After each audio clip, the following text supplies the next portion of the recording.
You guys can sit and hang with us for a few. We'll just do 2 lot lines before you.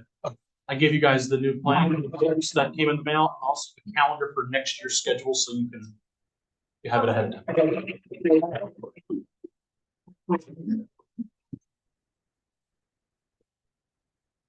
Okay, we're live on the web.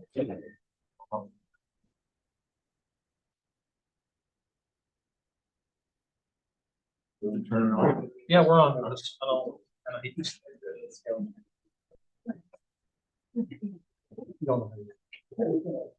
Good, but I don't. Yeah. We're gonna do a little trivia. Dave? Oh, Mark. Yes. Is Dave Church? Yeah. Can I talk to you for a minute? Sure.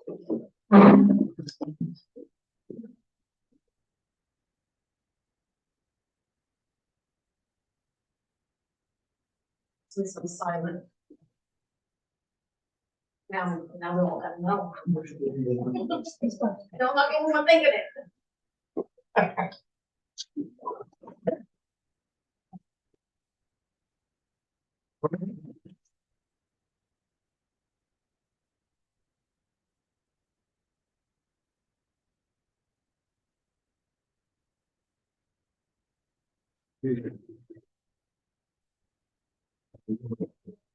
Oh, yeah.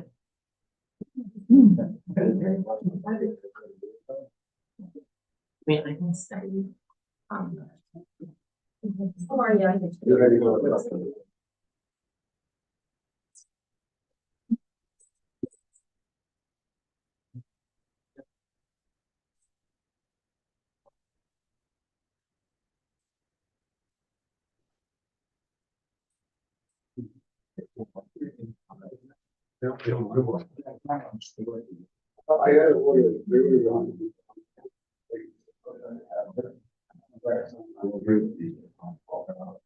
Yeah, we'll have everybody. So. The thing is never going on.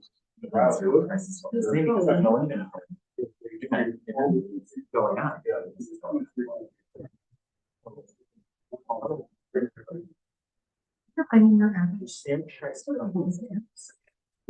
we're down under the edges. Right.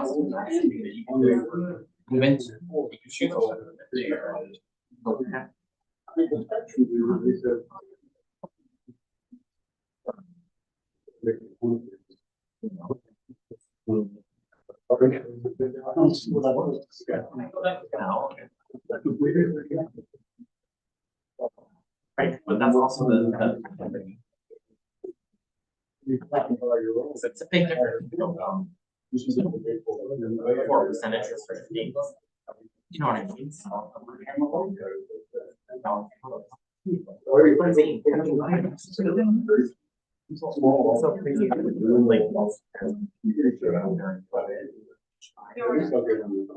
now it's starting to be like your thing.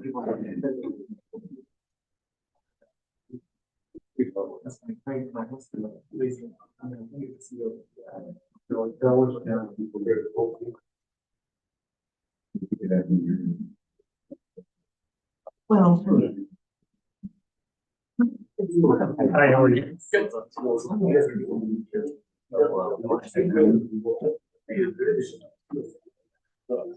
also amazing here, still, is that what's right now? I saw the news report and asked.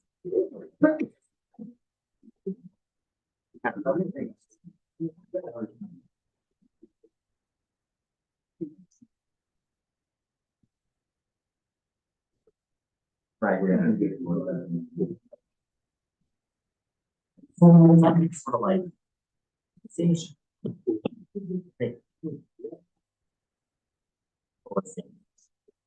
it's not, you're not selling your house. 45 days. Yeah. Like I put a house on the market. I mean, Hi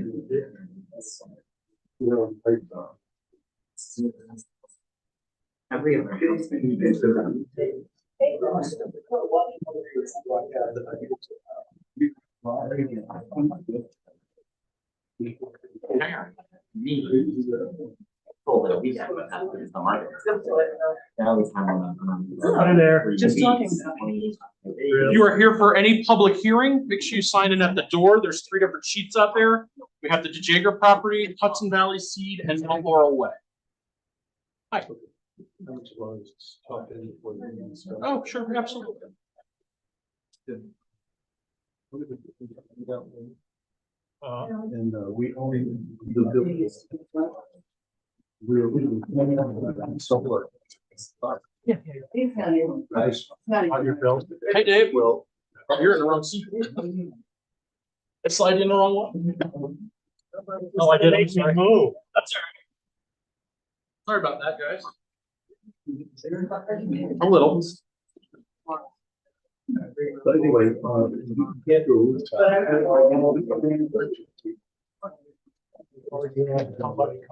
Yeah. How you doing, Dave? Good.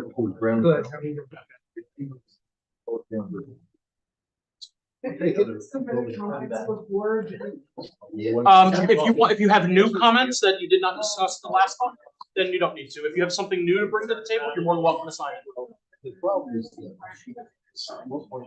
That you do not want it read, or you do?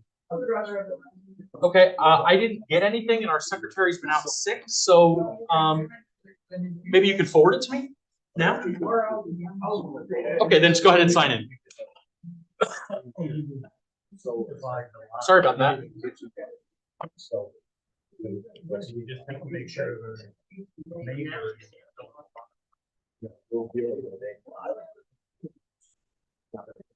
yeah, that makes sense. This office. File an application. You retire finally? You have to have a survey. Change the line. You're gonna take 65 and ran out of change the line. You're still have to line. Right. Quite a while. What they call a line. It's pretty simple. How about, are you, oh, you're on your own. Well, Just that one hired and I just, Yeah, well, it's sort of. I had nothing better to do. You need an engineer. Yeah, you know, I just come in and sit with everybody. Are you? I'm good. So you're just doing an online change. For the purpose of installing which I told. Would we have to do that before? Hey, Cindy. Not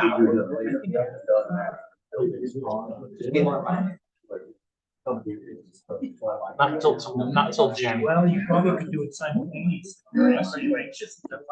Oh, no. Because the solar wildlife. File, when you're ready, come in. Okay. File an application. I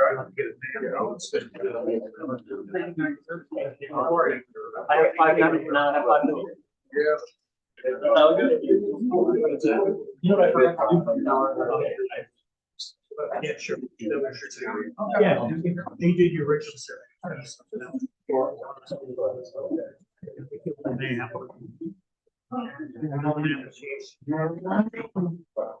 The first lodge. Okay, we're ready to get started. In the meantime, your solar. How about Some of them will actually, it's not clean if you can do that without. You should just take simultaneously. Put in for the building.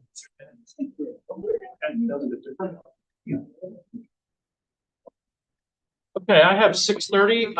We would call the Town of Rochester Planning Board regular meeting for November 13th to order. If you would please join me in the Pledge of Allegiance.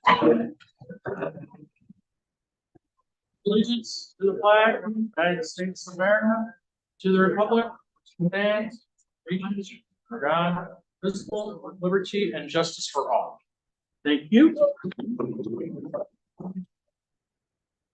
I'll ask Ms. Burr to attendance. Jared Rosso. Present. Ms. Maloney, Absent. absent. Ms. Lindstrom, Absent. Mr. Jones. Here. Ms. Graham. Here. Mr. Jarvis. Here. Mr. Pinsky. And alternate Duda. Here. Okay, great. So we do have four. We have a quorum. Since the board is full, Helena will not be a voting member tonight. Okay. Does anybody know if Zorian is coming? Have you heard from him? I have not either. Unlike normally he reaches out. Okay. Do icebreaker trivia quickly tonight. So I have a good one for you. Prior to being named the town of Rochester, the town of Rochester was called the town of Lumbacus. Interesting one for us. I don't have a date for that. I have a 1777 interesting one though. When Kingston was burned by the British in 1777, all the old records and important papers were brought out to Rochester and hidden in stone houses, many of which still exist today. So that's what I got for November's meeting. It's been a busy month with our secretary has been out, so here we are. Okay, I'm going to amend our agenda for tonight and add one item at the end. Board, we need to discuss our dates for 2023. So I have added that to the bottom of our agenda, and we will discuss the November workshop meeting. With the holiday coming, potentially that will need to be moved to a December workshop, and we'll talk about that as well for dates.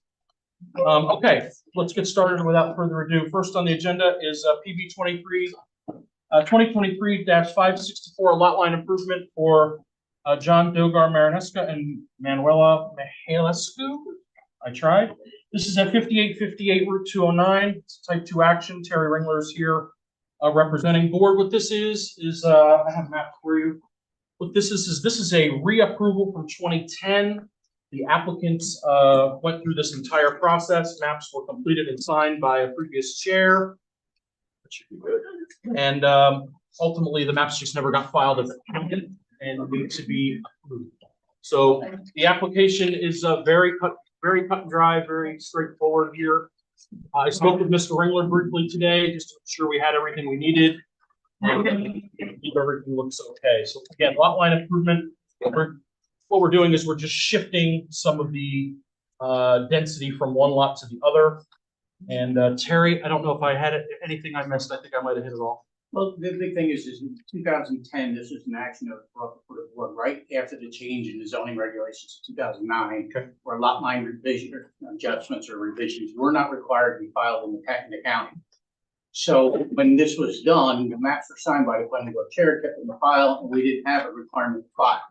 The issue was that there wasn't a deed filed adjoining the two pieces of property, and that's why we're here today. Okay. So The reason why we had to add this land to the original lot was because we went from a business to a home occupation business. So the zoning required additional land. Okay. So we're treating this as a new application, but ultimately it's already been approved. Does anybody? I don't have anything on it. The only thing that I would have is I did the map overlays and parcel B, in all fairness, it's a nice parcel, it's a beautiful parcel in a great area, eminently saleable for someone to put a home there. However, due to the floodplain overlay, it would be nice to have that denoted on the map that's going to be filed with the county for buyer's clarity in the future. Okay. Because there only is a small. I don't see why that would be applicable for lot line adjustment. Because we didn't even survey the full boundaries of parcel B. And You just surveyed the need for the change. right, because that was what had, so along with this, there's a site plan that was approved after the lot line adjustment was done to allow them to have the occupation of the home and business, which has been like that for 13 years. Mhm. So again, this map wouldn't be relied upon for a parcel B sale because it hasn't even really been surveyed. Understood. Okay. Well noted, Cindy, though. Good point. Anybody else? There's not much going on here. Questions, issues, concerns, motion, somebody? Okay, I have a motion. Certification of lot. I have a motion from Rick for a recertification of the lot line. A second? I'll second. Second from Zach, all in favor? Aye. Any abstentions? Any nays? Okay, you guys are all set. So Terry, I'll need Mylars and 7 copies. You can drop them off anytime this week. I'll be happy to come down and sign them. I'll drop them off to John. John. Okay. John- I am not here next week, so let's do it this week. Okay, okay, you got it. All right, thank you. Thanks, guys. Alrighty, moving right along is, that one. Is Ackward LLC the granary? Is anybody here from the granary project? Going once, twice, 3 times? Nobody here from the granary? We'll come back to the granary. Okay, DeJager Realty next is PB 21-516, a major subdivision at Lucas Avenue and Peninsula Lane. This is an ongoing subdivision. Are you by yourself tonight? Okay. Okay, that's fine. Ongoing subdivision, for DeJager that we've been working on. We have the public hearing open, currently right now. We did receive county comments from the Ulster County Planning Board, which we will review. We can actually start with county comments. Why don't we do that? Okay. So county comment recommendations. It's in the folder and it's my only copy. Sorry, I can read it with you. How's that? The Ulster County Planning Board commends the local board and applicant on achieving a conservation subdivision that completes the desired outcome of creating an additional housing development while also minimalizing as best as practicable to reduce the environmental impacts to the site's existing topography and wetlands. Well, that's nice comments. Final approvals for wetlands disturbance and wastewater. Required modifications is Ulster County Health Department, wells and individual septics, and Army Corps of Engineers National Wetlands permits.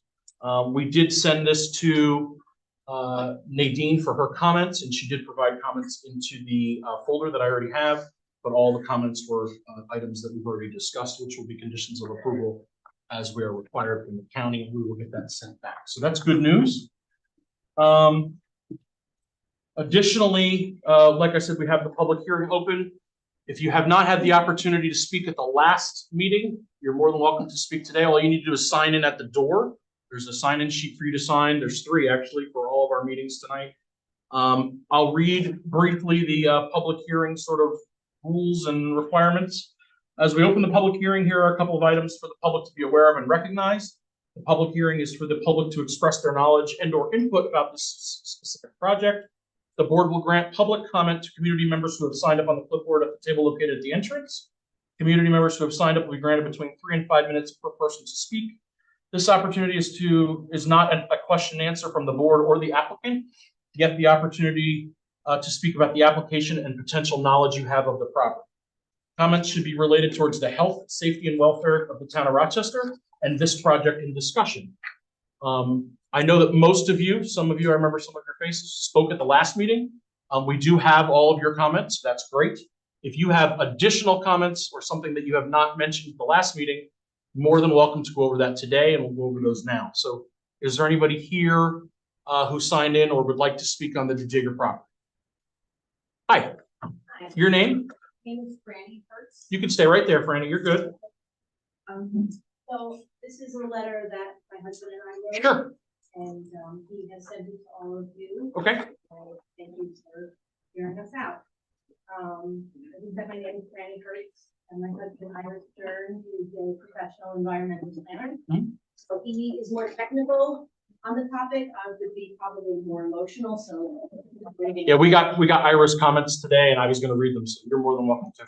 okay. Well, I appreciate that. Of course. So we live at 277 Towpath Road. Our 22-acre parcel is located on the creek parcel. We've lived here for 37 years and donated conservation easement to the Rhonda and Public Land Conservancy, as has our neighbor. And because of that, the Rhonda and Public Land Conservancy deemed this section of the Rhonda a priority conservation area for its significant habitat, and is interested in expanding protection of it. This section of the Rhonda Creek is a migratory flyway and extremely rich in wildlife due to its underdeveloped characters. I don't know if any of you have a chance to live on the creek in this section, but we've seen teams walk.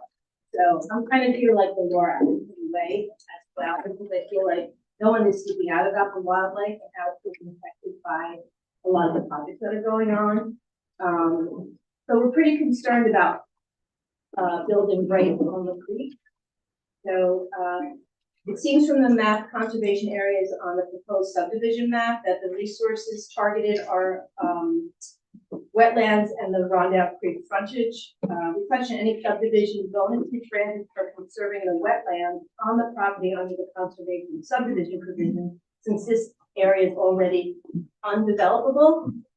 The EAF states that poorly drained soils are present on 73% of the property, and it is safe to assume these are primarily located in the wetlands conservation area. This is also a DEC designated wetland, which will require a state permit for any disturbance in the wetland and the 100-foot buffer. While hydraulic soils are important to protect and do have habitat value, these soils are also largely undevelopable. So by giving any zoning bonuses for protecting an area that is undevelopable anyway, wet soil and regulated areas seems questionable. And maybe we're misunderstanding the map on that. That was something we were concerned about. The result of these zoning bonuses, as we understand it, to increase house lots nearer to the true conservation resource, the Rondout Creek. So we're talking about protecting wetlands, but the Rondout Creek is the quintessential wildlife habitat of our town, one of them. Lots 3, 4, 5, and 6 are all close to the creek riparian zone and will have an impact on habitat and wildlife. We've seen nesting fox and all other kinds of owls and migratory birds and such. The house locations for 4, 5, and 6 are located as close to the Rondout Creek as possible and should be adjusted to be closer to the subdivision road. Swap house site with septic location. If these lot configurations were created using conservation subdivision bonuses or others, the house locations would be further away from the creek or eliminated.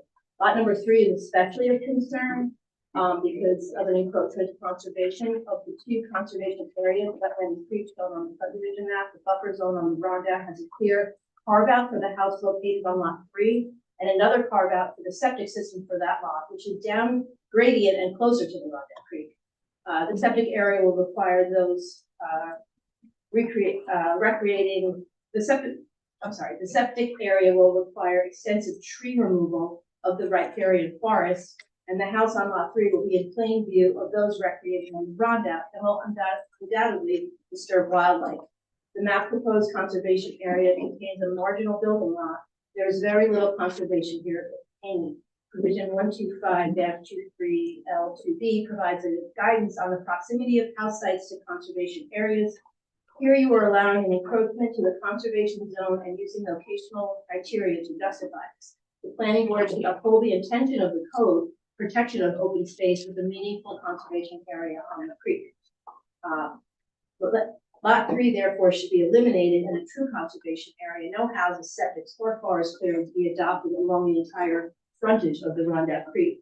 In addition, it seems that the owner or planning board proposes that the conservation easement for the conservation area be held by the landowners association. While I understand that the zoning code provides for this, this arrangement is no substitute for local land trust like the Rondout Land Conservancy, who are interested in holding a conservation easement. Most towns do not provide for HOAs to hold conservation easements based on the potential for a conflict of interest and lack of expertise in conservation. The town of Rochester zoning code provides for conservation easements to be held by the municipality, the town, a land trust, or an HOA. The HOA should be a land reserve here. Planning board chairman reported at a previous meeting that the Rondout Land Conservancy had reached out concerning the subdivision. And we're just hoping that the planning board has followed up with the Rondout Land Conservancy about holding the conservation easement so there is not a conflict about protecting this area. Concerns were voiced over the use of Peninsula Lane by those who share the road. We are concerned too that more traffic and stormwater runoff, especially fault, will further harm the habitat of the Rondout Creek in this area. The connection to Peninsula Lane serves the aforementioned questionable lots 3, 4, 5, and 6, and the planning board should reconsider the design of the lots close to the creek. Reconsider the design if the lots close to the creek were created using zoning bonuses. A cul-de-sac in this case would reduce environmental impacts and ameliorate neighbors' concerns over road access and maintenance. Any voting slots should be clustered nearer to Lucas Turnpike, not closer to the Rondout Creek. We residents rely on you, the planning board, to make good decisions, and in this case, protecting the Rondout Creek frontage should be your highest priority. And we thank you for your consideration. Thanks, Franny. So a couple of comments that to answer some questions from the previous meeting, because I'm sure some of you guys are expecting some of that. We had our attorney do a couple of high-level reviews based on the data that we have been provided by the applicant. First things first is the DeJager property does have the right to use the Peninsula Lane and Rondout Lane for access. It is in their deed. The deed to them has granted those rights, and there is no restrictions of these access rights in case of a future subdivision. So what that means is they do have the ability to utilize Rondout Lane and Peninsula Lane. In addition to that, I know Mr. Mansfield made a comment regarding, or his representative made a comment regarding the state code for requirement of the width of the road between 18 and 20 feet. Our attorney has found that the required width of the road does need to be at least 20 feet. So we as the planning board will make that a condition of approval for the applicant to revise their plan and make that wider. Okay, so that'll be a limit, a condition. Excuse me, Hang on, make what wider? say again? Make what wider? The road access, say again? The new road or the existing? The new road, yes, thank you. Thanks. And then lastly, we did approach, as we've received a lot of comments from the members of the public, the conversation about potentially having a cul-de-sac rather than the road going through. We did talk to the applicant, and the applicant has decided that they would like the road to go through, which they have the ability to do so. And then I believe those were the items. We did receive Ira's item today, as Franny just read. So we'll obviously get some comments back for that at the next meeting, and potentially any other items that are discussed today that maybe are new that we have not already discussed. So with that, is there anybody else who signed in for the public hearing today? Yes, sir. Your name? My name is Joel Kaminsky, Uh-huh. 30 Rondout Lane. Okay. Just want to emphasize what Bernie was saying. Mhm. The name of the Rondout, the Ganders, is because Canadian geese use that as a stopping off point in the south. We're right on the creek as well. You know, the use of their photograph. Okay. And also, so it seems like the Rondout Lane, which is 19 feet wide, the Peninsula Lane, which is 13 feet wide, would have to be enlarged in order for that for the new subdivision. Is that true? This isn't a question and answer, but we'll take your information.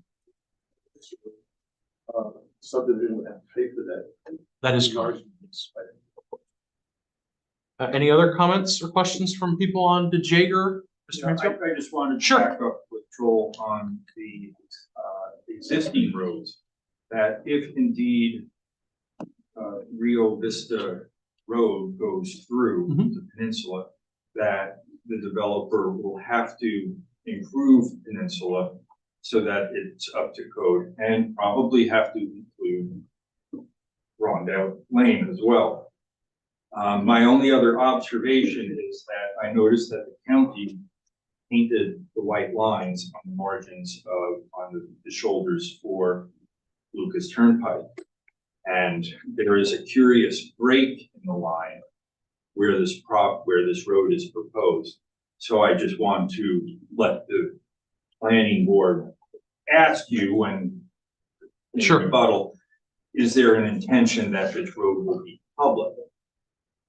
And is there an intention to make Peninsula public and to make Rondout public and have Rochester take these roads over? I can answer that question for you now. The town does not take over private roads, whether they're up to spec or not.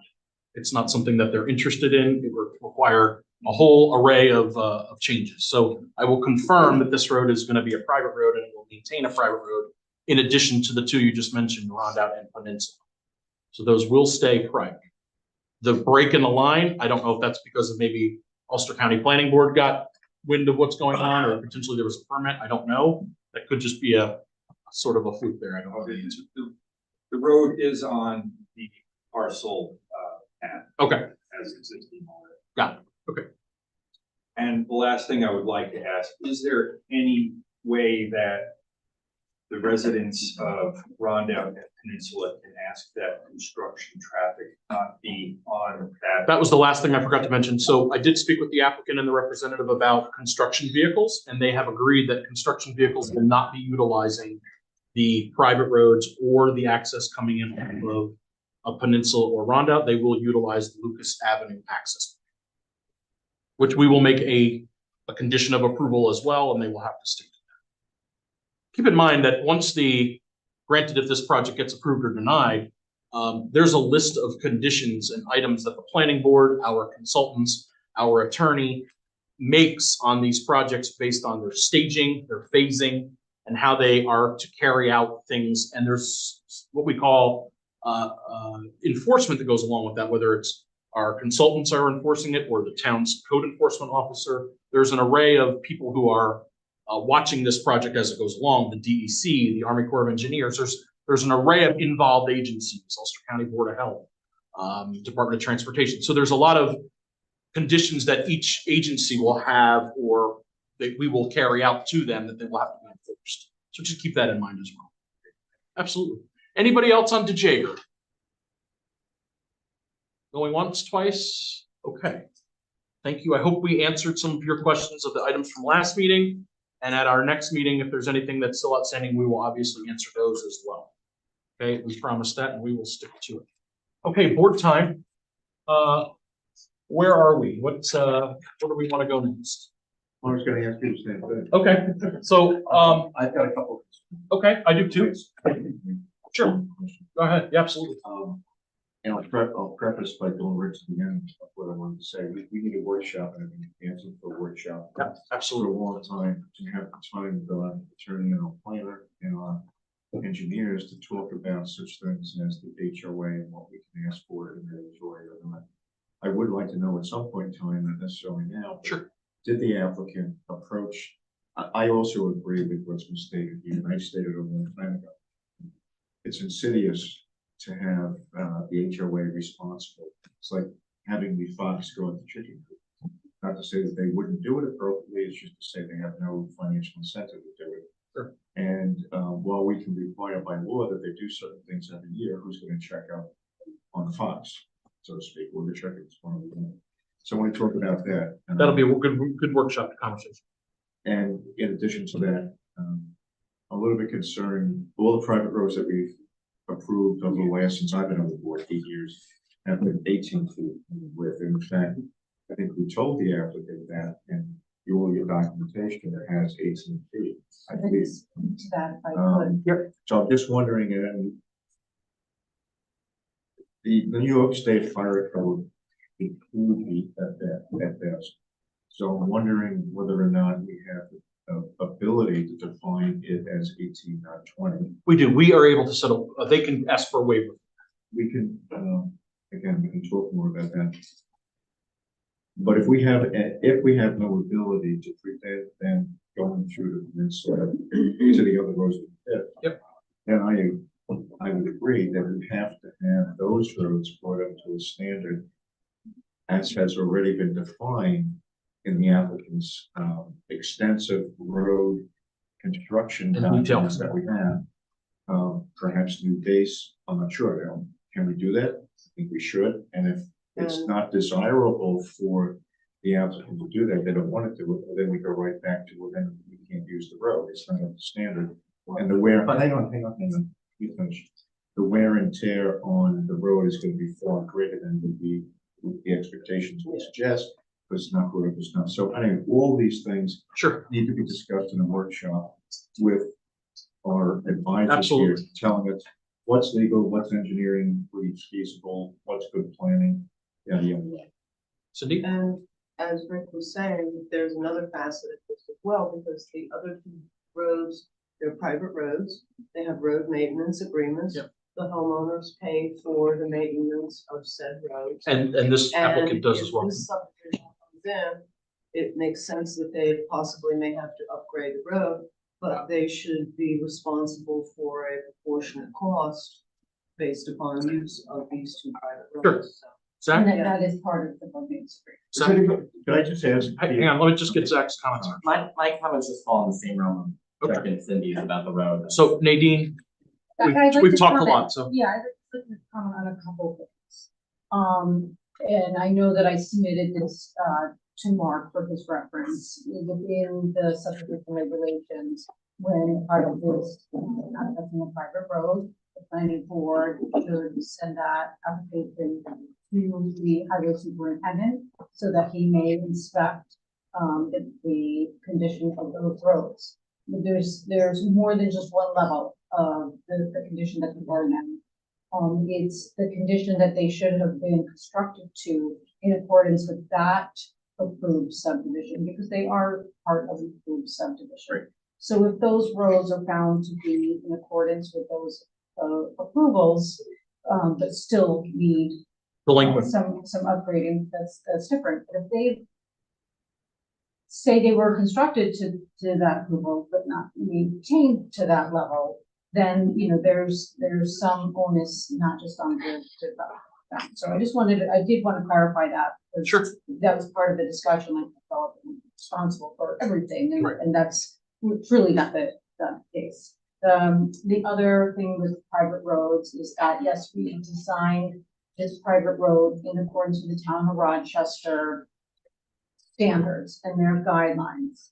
The fire code does reference, besides just fire apparatus roads, talking about width and slopes, it also referenced that it's, at the purview of the local fire, department to also, because sometimes there may be conditions that they would accept or not accept.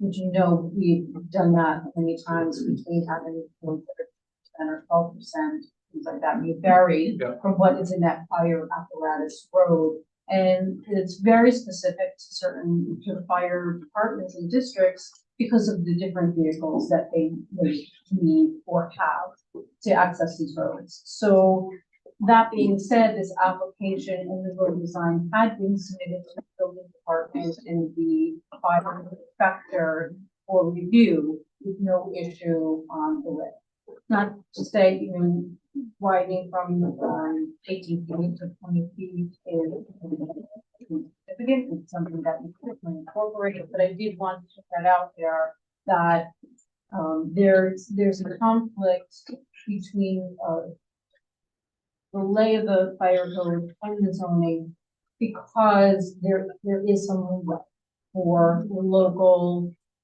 vicinities to make those determinations on their own. Right, we sent this to, The local fire. right, we sent this to fire already. We have their comments in the folder, had them for months. Highway superintendent as well, and those are in. So we could talk about that. That's a good workshop conversation, how we want to, again, we have the ability to sort of follow fire code for state, or we have the ability to go with our local fire chief who makes a recommendation based on what he sees. Well, we can leave the workshop. Sure. So we should probably talk about the workshop today, which I do have on the agenda at the end, which we will get to. As I mentioned. Can I ask the applicant a question? Yeah, absolutely. If you actually go to the Esopus, Roundup Esopus Conservancy and ask if they'd be interested in acquiring this, and if not, which I believe is the case, why not? No, I did not personally. That would be something that the homeowner and the property owner and the attorney. So I am not privy to I that think- status. I appreciate that. I would like to see us send a letter from our attorney to their attorney to ask the pregnant question, to my knowledge, to the knowledge of the board, you have not asked to go to this conservancy that's in the town. Why not?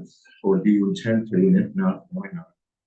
And express at least I don't know if anybody else agrees, but my concern with, and I hate to use the term, but the fox watching the chicken coop. I'm not happy. So we would- Dave, can you weigh in as to, let's see what Dave says. Can you weigh into, do we have the jurisdiction to do that? Is it the applicant's decision solely? Where do we stand on that? Can we require them to ask? Your code essentially creates a choice. It's got, different options in it. it's striking to me that most observers do not like the option of the HOA, but it's in the code. That's the decision that the town board has made. So we can ask, we can cajole, but ultimately, this is a legal option. I'd Now, like to ask the question, have they, are they attempting to, no, Nadine, do you have an answer as to, that you want the HOA to take it? Do you have information as to, has the conversation of having a conservancy take it? Has that ever come up? Has the applicant maybe made a decision as to, no, the HOA is gonna keep it and that's the way we're going? Where are we on your side? I do not know. Okay. We did not, sue, outside other than the HOA discussion with the applicant. Yep. For several reasons. Okay. For the reasons of the open space being part of, the conservation subdivision and the creation of the smaller lots that still, allows some, passive recreation areas for the landowner. Sure. Because they have smaller lots. There really is no zoning bonus outlined in the conservation easement or anything that's applied to this subdivision per se. So, but that's again, the HOA and these landowners really do have these other areas. We talked about having walking trails throughout the property, indicated that on the plan very early on. So these are things that we've added to the recreation for these homeowners. So that's not to say that wouldn't be allowed if it was managed by a third Yeah, I guess my party. question is, Dave, do we have the right to ask for that? can I just make a comment, before you, Yeah, sure. the applicant can define in the HOA and as part of the conservancy easement, as far as I know, and I'm not a lawyer, but I'll play the way for a second, that could be dangerous. They can define a whole bunch of activities that can take place there, or not take place there. Correct. Typically what Exactly. happens in the Yes. HOA. Yep. That then gets presented to a conservancy who would look at that and say, we can live with this and we will help manage this and that can make sure it's done in accordance with your rules and what the planning board has approved. We have to approve this. Bullshit, right? So it's not a matter of because of all that, it makes it impossible for a conservancy to take it over. Sure, agreed. If a conservancy says, no, you've got too much effective Uses or uses goals, sure. and it's exclusive to the people in that community, whatever it may be. So it's not going to stop the possibility for the conservancy to be the maintainer of. Interesting, The sure. The other thing is that, and maybe you already ruled this out, an HOA, if it's managed by an HOA, it loses any ability, to my knowledge, of getting any kind of tax advantage. Has to be managed by a third party. HOA is not defined in the rules, Sure. the tax rules, as a permissible Tax advantage, maintainer of the property to get the tax advantage. understood. But So clearly they don't want the tax advantage. I didn't get a So CP, that's I didn't get a positive for the CPA, town. so. What's that? That's a benefit to the town, if there is no. That's true. tax. So Dave, where do you, there's a lot of things I didn't follow, so. So all What's the I'm asking question? for simply tonight is, I'd like you to reach out to them officially on behalf of the planning board to ask them, do you intend to go to the Rondout, the Sofas, or any? that one in I mean, particular? that's not a problem, but I mean, I know the answer. If they intended to, they would have done it. Right. And we did have a conversation along those lines when I first looked at the HOA. HOA agreement and the conservation easement, I mean, months ago. I'm thinking it was probably back in May. And Neil told me that they didn't really care.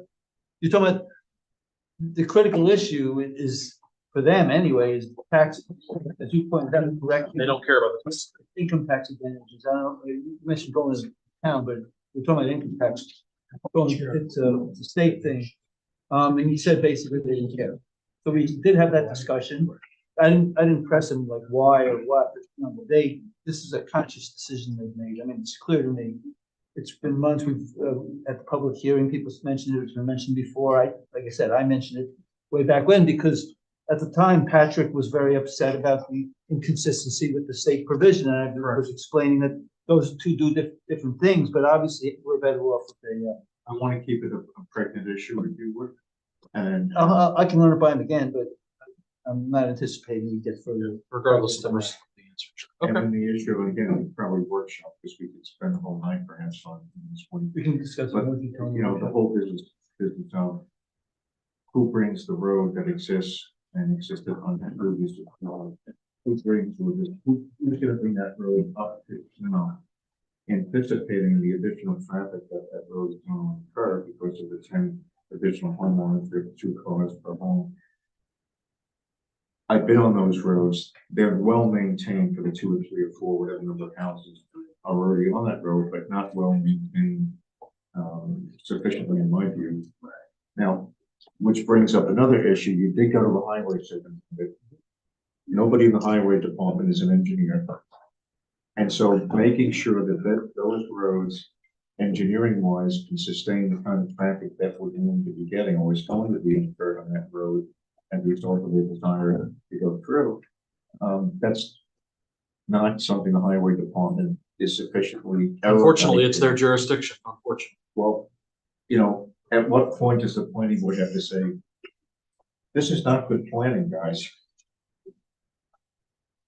This is what you would call in a different venue a foo-bar. And what is in service mode, foo-bar. So what we'll do is we will, well, I didn't hear any new concerns or constraints from the public's input at today's meeting. So, I mean, we have the ability to close the public hearing, and then we need to buckle down and get to work at our workshop meeting and start working on conditions and present this to the applicant and work with our consultants on the next steps. Before we go there, I'd like to ask for Greg and Megan's input if there's anything that you guys gathered tonight that potentially would alter your thought on that process. No, I think, you know, the reference to the condition of the road and the traffic that you're looking at. I mean, unfortunately, well, I shouldn't say unfortunately, with a gravel road, the increase in the traffic is not going to make a significant difference in the condition of that road. It's going to get, it's most prevalent to damage during high rain events and stuff like that. And Snow and ice, yeah. Snow and ice. Plowing. Yeah. So, and a lot of that happens, you plow the road, whether there's 3 cars or 8 cars. The amount of traffic versus the dimension of the road with frequency of bypass traffic has an issue that you'd want to look into. And then as far as the dimension of the road from the standpoint of the fire access apparatus, which does have some limitations, or I shouldn't say limitations, exemptions for single family dwellings. So, and that does leave some discretion to the fire department, as you mentioned. Megan, anything to add? Maybe not. We said a lot. So okay. So ultimately, board, how do you guys want to move forward? I mean, I think that we have all the information that we've asked for. I think that we have some more work to do potentially on the attorney legal side, as Rick mentioned.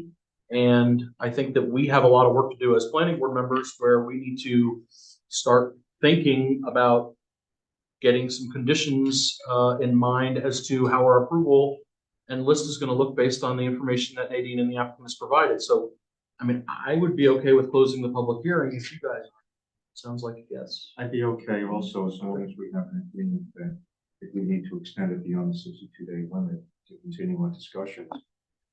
Otherwise, you know, maybe there's somebody from the public who wants to bring something up again, an additional piece of information. Sure. And I would not, unless we got the agreement from the applicant. Yeah, no, Nadine, I know we talked about that. for written comments for the next 30 days. If something significant comes up, that's great. We would be willing to grant a waiver from the 62 days. However, we would want some non-open-ended, if it's an extra 30 days, or if, My for some concern for the reason extension- canceled, whether. That's what I was concerned about, whether. winter months. We're definitely willing to work with the board there, in a reasonable. In all honesty, if you, and you're usually pretty honest and blunt, the issue of the HOA versus the Rondell and Sofas, is that truly a big issue? Again, I'm not an attorney. I would not, as the position we're in, the engineering firm, and knowing with the stormwater management and other things, and the size of the properties that the people will actually own and have access to yard area, that, having these open space areas available to them if they want to have a community garden, or if they want to do some agricultural use, or have the walking trails, or I think it's important for the homeowners to feel like they're invested in that open space. So I guess, I okay. want to throw something understand. out that, because the second time that you mentioned that, I think we can leave this for the workshop. Well, I just want to make a comment about the letter you're gonna write. You said you were gonna write a letter to their attorney. I'll send them, okay. Send them an email, yeah. And I think, or whatever. And I think it should be not sharp and acerbic, but it should express the board, I think I'm speaking for the board's real concern for the, worded differently, the fox watching the chicken coop, and ask the applicant, what proposals do they have to ensure that the HOAs be held to the fire in terms of complying with the provisions in the easement regulations or the easement agreements that are in that HOA agreement. So there are a lot of different ways of doing that without having a third party. But I want you to express. Well, I think I'd like you to, I frankly not understanding. Okay. This is, So normally you would have a third party. You wouldn't have an HOA. You said it yourself. Our other consultant, the Right. church, said HOAs don't get it done. They fall apart. They don't do what they're supposed to do. I So understand you hang can. on, you want to? Go ahead. I wasn't expressing myself, so I know I'll try to be as plain as possible.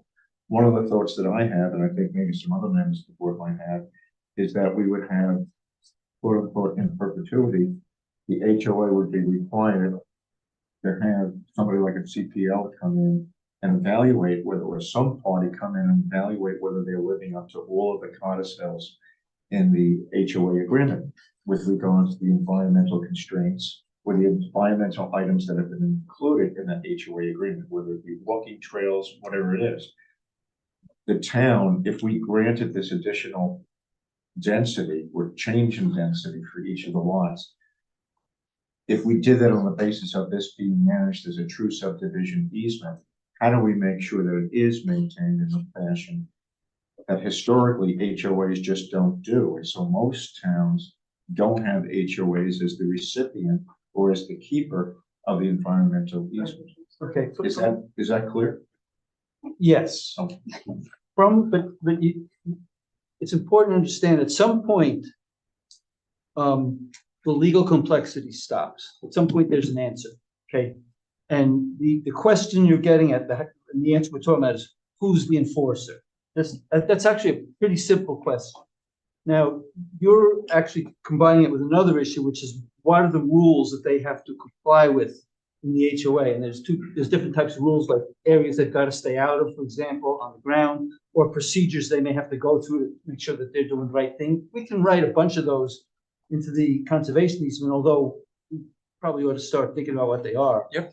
But at the end of the day, the enforcer is there's two enforcers, really. One is the owner, and the other is the owner of the easement, or the person with enforcement rights on the easement. This is for every conservation easement. Your code, the town code, sets up the HOA as a possible enforcer, which provision the applicant is taking advantage of. Right. It doesn't get more complicated. In other words, suppose we had a requirement that they hire CPL to go ahead and inspect and write a report or whatever. Who gets the report? Who acts on it? Who's the enforcer? The HOA. In other words, we can write these things in there and they can enforce it, they're published and everything like that. And also, the building inspector always has the right to enforce, but remember, the town does not want this authority. That's, the town's putting in two provisions here. One is that the HOA is a possible enforcer, and the other is that the town really doesn't want to do it. So the town's probably not gonna have a building inspector. Stuff in there as being potential, one of the three potential enforcers. Correct. And put the HOA in there, which historically and by transit, as a practical matter, they don't do. We needed, if there is a concerted concern, about this issue, we need to have a heart to heart with the town board and find out what we think this is a good idea. But as long as we accept the fact that the HOA is a possible enforcer, that has legal implications, and there's only so much you can do to get around it. If you want to make them do reports and things like that, we can do it, but the reports go to them. There's no other enforcer. Now, again, we could force them to send it to the town. Is it an HOA constrained by, the Secretary of State granting the HOA, granting them the HOA? And if they're in violation of what they're supposed to do as an HOA, can't that be withdrawn by? I mean, like the secretary, like the attorney general is doing with the Trump organization now, you violated all this business. Yeah, but I mean, I don't see the state coming in because somebody builds a shed on some acreage back here in. You do understand that's possible, and we granted them all these additional subdivision.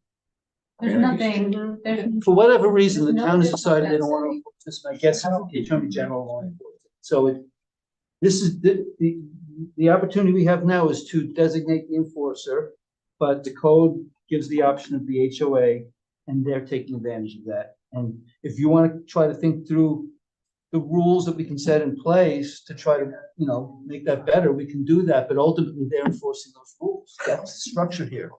That's why nobody likes it, but it's right there. But ultimately, actually, it probably would be in your client's best interest to see if Conservancy would take this property, the protected property, and regulate it and take care of it with the provision that the people that build here can use it for gardens or walking trails, and have that written. So I think we've decided that we're gonna ask that question, And regardless of what the answer is. I want to make something clear, because you mentioned something a couple of times. The enforcer of the conservation easement does not necessarily infringe upon the rights of the owner to use the property. The right of the owner to use the property is constrained by the terms of the conservation easement. The conservation can say, for example, they have the right to build a basketball court over here. Yes. It could say that they have the right to have walking paths. So when Nadine is saying we want to be able to use it, that's not necessarily, the question of the enforcer is oblique to that. It doesn't, it's separate. Anybody, we can, the fact that the conservancy might be the enforcer does not necessarily prevent them from using the property according to the terms of the conservation. It's a kind of a red We herring. don't want them to use it, but it does prevent such things as the use of ATVs in the property, trapping. It prevents the use of whatever is written out in the, what we should do for the workshop, I will bring the conservation, easement so we have it. In fact, it's already in the hard, it's in the Google And the Drive. other advantage, and other advantage to have it be an independent party is you don't have HOA fees involved either, which makes the lots more desirable. There's a lot of advantages. They also understand the ecology better. But All right, so let's, this conversation you have with. yeah, let's keep going on this one. We'll talk about the public hearing, close that, keep it open, whatever we decide, and then we can have a workshop, set this, the only item for the workshop, because we'll need the time, and then, we can start working on our conditions. I would prefer to leave it open. Okay. But on the whatever the board votes. I don't have anything new, but I'm either way as well. It doesn't matter to me necessarily. The only concern I have with keeping it open would be at the workshop meeting, we wouldn't be able to have the public hearing. Right. So that would have to be, Have to be the next it meeting. would have to be into December. And like you said, there are no there's no new information Right. or comments being raised. I'm okay with closing it since there's no new comments. or concerns. I agree. You're okay with asking for the insurance that will, Yeah, so Nadine, Right. we know we're gonna need an extension, granted, some things come up, but as long as we're making progress, we would appreciate the applicant agreeing to. Right, and like, it's, reasonable, not. Yeah. Open-ending. If it's weather, I don't have a choice. Whether we'll see progress and, eventually come to some sort of. Okay, so I need a motion, I alright, make a motion to close the public hearing. okay, so I have a motion from Zach to close the public hearing. I need to write this down. A second? Cindy? I second it. Second from Cindy, all in favor? Aye. Any opposed? Any abstentions? Okay, close the public hearing. So Nadine, we're gonna see you at the workshop meeting, which we have not defined a date yet because we have a lot of people on vacation on the current workshop meeting date because it's right around the holidays. So, I will get you that date. I would, if I was a gambling person, which I'm not, I would say it'd be the first week of December Okay. because of the holiday. Okay. I would just ask that you keep in mind when the town meeting is. Just when? what night of the week? The fourth, That's the day I was thinking. fourth Monday? That's, the fourth Monday. Yeah, not the No, first. it'll be, I think I'm gonna do the first one. Okay, we'll get back to you though. Thank you Okay, so much. thank you. All right, moving on to the next application. Thank you, Dave. I see Ren and the Accord LLC team here. We skipped you because you weren't here. Yeah, sorry, there was a bit of confusion from the. So why don't you guys come up? The- We're gonna have you, go through yours pretty quick. Thank you. Okay, next application 2023-618. This is for Accord LLC and the Granary Project. Representative is, Ren Hockey and his team. Board, this is you guys are gonna have to stop that, sorry. You guys are killing me. There'd be a lot line improvement, which is actually a lot line deletion in the hamlet of Accord. For those of you not familiar, this is a project that has been in front of the town board for EEO approval. The EEO has been approved and seeker has already been completed. This is phase 2 of that application, which is getting the lots to be compiled into one. We are taking 5 existing lots in the hamlet right over here, and combining them into one. So Ren and team, if you don't mind introducing yourself, and then I'm gonna ask for a very quick overview. This is an easy application for a lot line, so you wanna just give us a high level. My name is Ren Hock. I'm one of the owners of the Granary Restoration Project across the street in downtown. As Mark had said, that we're just combining 5 lots into one as for the request of the town board for our EEO approval, which we received 2 days ago. I'm gonna pass over to Alan, our engineer. He'll discuss, and I will model the site plan. So board, before you guys get started, just so you know, are aware, this is a 3-phase project. The first one is the EEO approval, which they've already obtained. The second one is the lot line deletion, which they're doing now. And the third one is site plan approval. So once and if this lot line improvement gets completed and approved, they will file the maps with the county, reapply to the planning board for site plan approval, and then it will come back. Right now, we're not talking about lighting and parking and all that. This is just to combine the lots. Alan, hit it. So I'm Alan Newman, Premier and Laris Engineers. We did the site plan for the phase 1. We've also done a bit of work with, we got these wastewater approval, we got a water supply started. We pretty much have a full drawing set at this point. But tonight, as you mentioned, we are basically here for the lot line deletion. That map was done by Robert J. Lakeland Surveyor. So what the map shows that was submitted along with the application, and in a minute, Mike Moriello is probably going to talk a little more about this. Mike's friend and attorney. You'll see a series of small dotted lines throughout the lot, which combined, as you said, the 5 lots into one lot. So it was multiple parcels in the past. We're deleting all the internal lot lines to have one single lot at 6.858. Very straightforward application. Thank you for making it easy on us. Mike, anything to add? Yeah, just 2 things, Mr. Chairman and board. We're sorry that we missed our appointed time. We It's okay. read the masthead, which said 7 o'clock, and apparently none of us were down. That's okay. We have had a 7 o'clock meeting for years. We made it to 6:30. Sorry. Second thing, this this deletion, lot line deletion, came about because there's kind of a quirk in the EEO zoning law itself that I think can kind of be read two different ways, but it was the general consensus of the town board that these lots be merged. And I think there's a lot of good reasons for that, protection reasons for the town. So we have no problem with that. And Alan can explain anything about it that the board needs. Like you said, relatively straightforward. Yeah. I think we'll be here a lot longer with the sign. Agreed. So board, I don't have any comments. This is an unbelievable example of what we look for a lot line. So, Beautiful. okay. I make the motion to approve it. Okay, great. I have a motion from Cindy for lot line deletion approval, a second from Zach. Any questions? All in favor? Aye. Any opposed? Any abstentions? See you guys next month, hopefully. So I'll need Mylars. Your lot line deletion merger does not require a public. It does not. So you're done. You're approved. What I need now is from Bob James, 1 Mylar, 7 copies. He'll know the drill. He knows we deal with Bob all the time. And then drop them off. If you get them this week, I'll sign them. If not, I'm out for a week, so you're on your own. Signed by you before they go to the county? That is correct. Okay. You sign them, then me, and then I bring them, give them back to you to go to the county. I won't sign them unless you sign them first. And the minutes are your approval, that's your approval decision, and the minutes will be filed. That's correct. We'll have a lot line certification form that will go with you.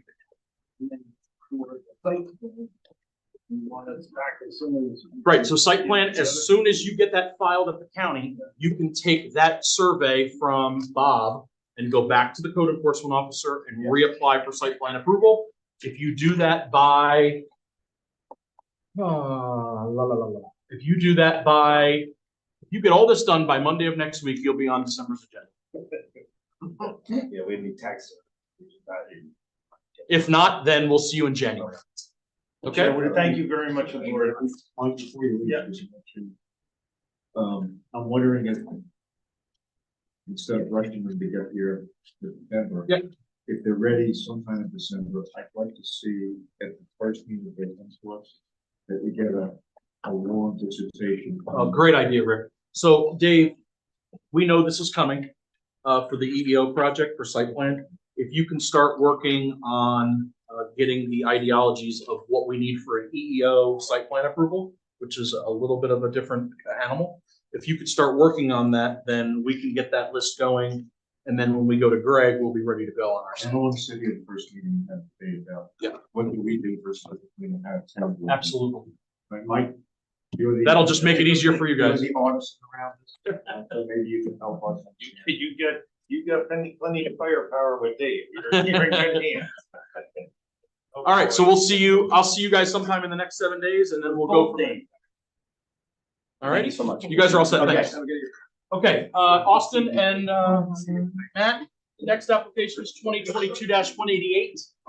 3-lot subdivision in R5 zoning on Stroom Hill Road. The applicant is Austin Sweeney with Mount Laurel Way and Matt Town with Willingham Engineer. We have a public hearing for tonight. Again, members of the public, if you are here to discuss this application, we will need you to sign in at the door. Make sure we get that sign-in sheet completed, and then we'll be able to go over that. Board members, first things first is, does anybody have any comments or questions before we go to the public hearing on this? I think this one was, I have one. Sure. It's actually a question for Greg. In the write-up you did on this project, item number 5,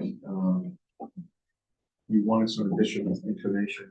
Did you get it? You wanted A, detail of concrete washouts, and B, documentation of the site does not fall within archaeological environmental sensitive areas. So, I have not received, revised plans showing a washout detail, concrete washout detail. And then, so no, I have not received that additional information.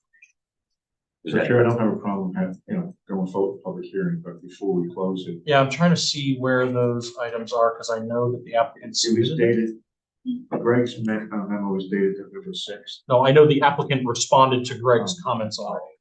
Yeah, do you want to have a copy of them?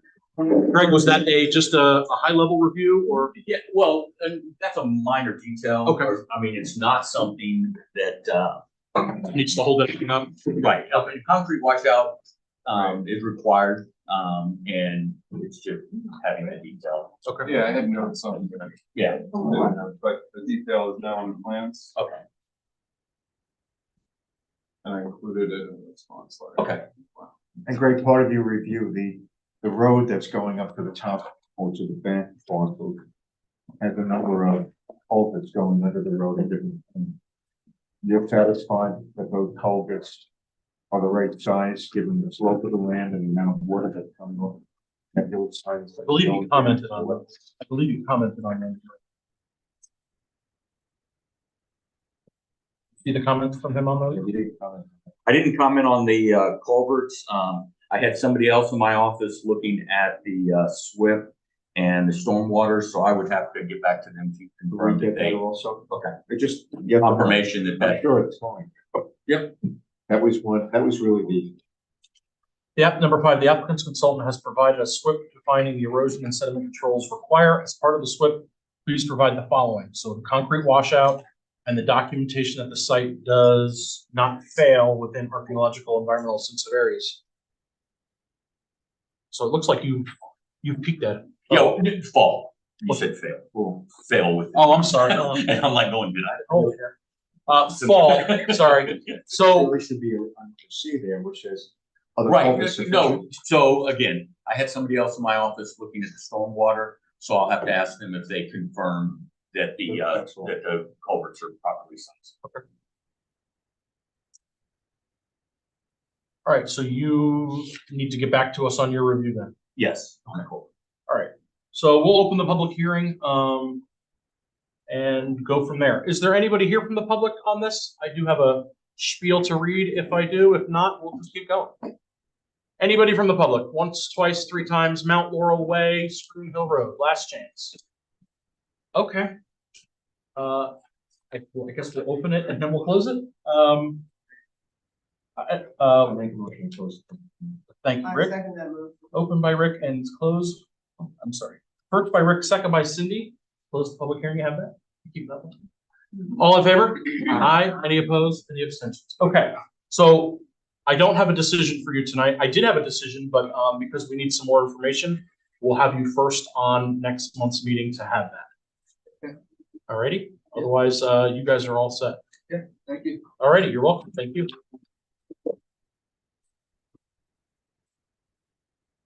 Okay, so Greg, I will forward you over that and then you can get back to me. Okay. At least the public hearing is closed. So we can...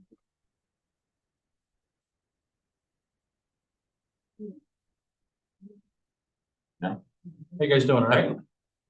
Holding up. Nothing else on me, right? No, you guys are all set. Thank you. Sorry.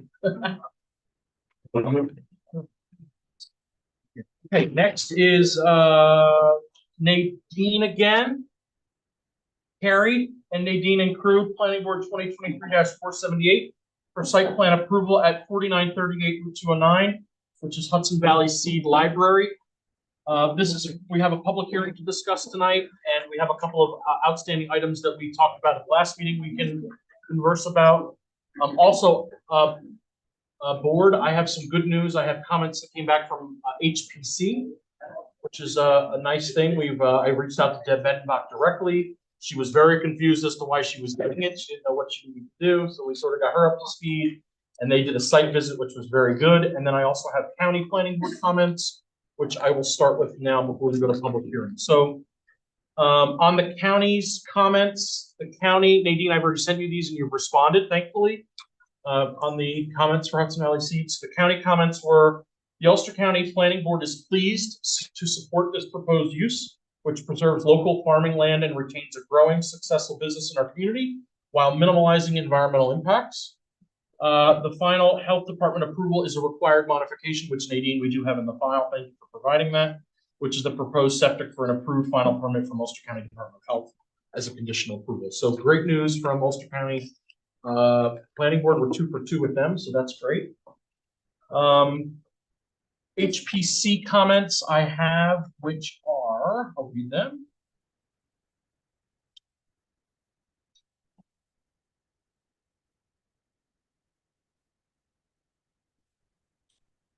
Comes from, again, from Deb Medenbach, the chair of the HPC. Good afternoon, Chairman Grosso, planning board members. The members of the HPC reviewed the submitted documents for the Hudson Valley Seed Company's proposed project on Airport Road. The commission finds no area of concern as the DeWitt Family Cemetery is well outside of the proposed disturbance area. So that's at the corner of the Schoonmaker Williams property at the other end of Airport Road. So good news from HPC. Any comments from the board? I know we wanted to talk about the driveway, which I think we should see what the public hearing is first and then go from there. Otherwise, I don't think. So any members here to discuss the Hudson Valley Seed application? Public hearing. Public? Yes. Yes. Okay, so I'll read you my spiel. As we open the public hearing, a couple items for the public to be aware of and recognize. The public hearing is for the public to express their knowledge and or input about the specific project. The board will grant public comment to community members who have signed up on the clipboard at the table located at the entrance. Community members who have signed up will be granted between 3 and 5 minutes to speak. This opportunity is not a question and answer from the board or the applicant, yet the opportunity to speak about the application and knowledge of the property. Comments should be related towards the health, safety, and welfare of the town of Rochester and this project discussion. So, sir, your name? Gerald DeWitt. Mr. DeWitt, Yes. you have the floor. All right. I'm Gerald DeWitt. I am the one who, the farm up the Domino Farm. I am the person who is running the land along with Doug and Kay's approval. And we have the 3 major property owners here for Airport Road. There's Marshall behind me, Doug and Kay, and me being Domino Farm. The driveway, I feel, is a non-issue because I do not believe Doug and Kay are going to operate after 5 o'clock. And ag and markets, if I'm in that field at night, which I probably will be, my tractor lights are going to be turning on that house every time I come to the end. And if anybody going north on 209 turns onto Airport Road, the lights from the car go directly into the house. Very good point. So, and then when anybody can remember Robbie Robinson with the sprayer used to come right over that house, That's right. 1200 horsepower ag cat biplane. Yeah. So I didn't see anything of a dome or anything being put over there, you know, at that point. Very So good. I support it, you know, wholeheartedly. It's Airport Road is probably one of the only roads in this town that hasn't been affected by development because of all the farming that's going on there. So I support Doug and Kay's job, and I hope it, you know, has the board's approval too. Thank you. Thanks, Mr. DeWitt. Anybody else here to discuss the Hudson Valley Seed Project? I just had a Yes. question for Mr. DeWitt. Hang on. Yes, ma'am. Your name? Jen Kelly. Go ahead, Jen. I'm just gonna read what I. Yeah, sure, that'd be great. Sorry again about that. As a resident of Rockford for 12 years and an employee of the Hudson Valley Seed Company for 11 years, I'm so excited about the proposed project. I've been happy to work with the many lovely people there and proud to help and work towards sustaining an open pollinated heirloom bee variety. One of the things that is unique about Hudson Valley Seed is that we work with artists who interpret and tell the vital and compelling stories of the seeds that our farm grows and sells. I love working with our co-founders, Kay and Doug, the artists, and the rest of our team to find ways to bring beauty and function together in creating products that strike a balance between joy and practicality, much like gardening itself. I see this new space as a wonderful way to engage the public in a way that the company hasn't been able to yet. I am excited for residents and visitors to the area to be able to come and see what's growing. I think that it will be a very meaningful, fun, and distinctive addition to our community. I can see it attracting more positive attention and more jobs to our area and to the great nearby attractions and restaurants, and more awareness about the importance of local agriculture. I started working for this company shortly before I got married and started a family. It has been very inspiring to see the seed company continue to grow from its humble beginnings, and I can't wait to see what the new locations bring to the town of Rochester. Thank you. Anybody else for Hudson Valley Seed? Once, twice, 3 times? Mr. DeWitt, just have a question. You mentioned that sprayer coming over, Yes, and then you used the term, the dome. no, well, I'm just saying that, they're saying There that isn't one. there should be some type of shrubbery or something put up to negate the lights, but yet the noise of the plane and the plane going over top of the house. Back then, there wasn't any issue with that going on. Him and Stevie Lincoln used to fly over there. Yes. Okay, any questions about public? Any, you want to close the public hearing? I'll make a motion when you close the public hearing. Okay, I have it from Cindy. I have a second for it. All in favor? Aye. Any opposed? Any abstentions? Okay, I have a decision for you folks tonight. So that's great news. So we can get you guys on as a group. This was prepared by the attorney. And we will go through this nicely. I think there's one there for you, maybe. Nadine, you want to grab one of these? How about two? How about three? I have some copies. So, I will take that, Okay, great. but we have a little discussion with Sure. the board. We're all ears. Because the driveway and the headlights had, been ongoing. Sure. That, the owners did chat with the conservancy with regard to relocation, and they were on board. It's definitely something that they would allow. So they had looked at possible locations to move the access, and they are very seriously considering that. That would move it slightly north of the location where it is now, and moving it a little further north. So closer to 209 or No, the closer other way. to the, Closer to the dome. Correct, correct. So we had, this is the sketch that we had discussed, and this is the partial. It's something that you guys can take a look at. It's not significant as far as disturbance. I mean, there is some cost involved because the road at this location is probably 4 to 5 feet higher than the Right, field. so that's funny you say that, I'll leave it at that. When we talked about this the other day, we talked about potentially it moving because of the neighbor.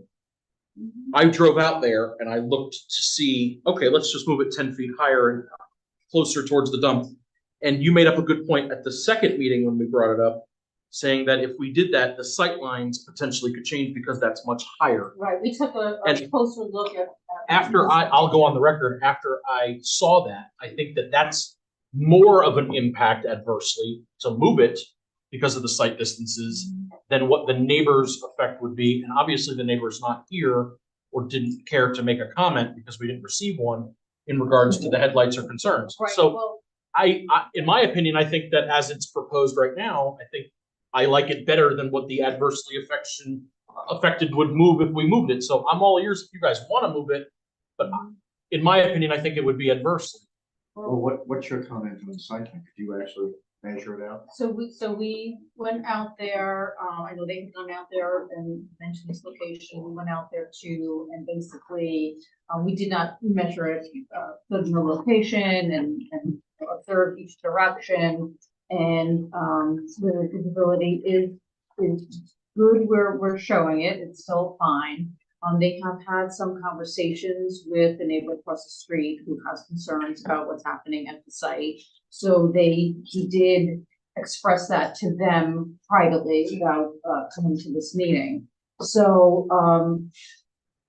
if they're entertaining relocating this access, we want to make sure that it is either an option that's put in the condition, or it is something that we can, condition that we make an amendment to show that, because it has gone back and forth, it would be expense, but, would it benefit the neighbor, would it not benefit? So I'm gonna ask the applicant directly, what do you guys want? And the reason I say that is because your original proposal, we obviously had some questions about it.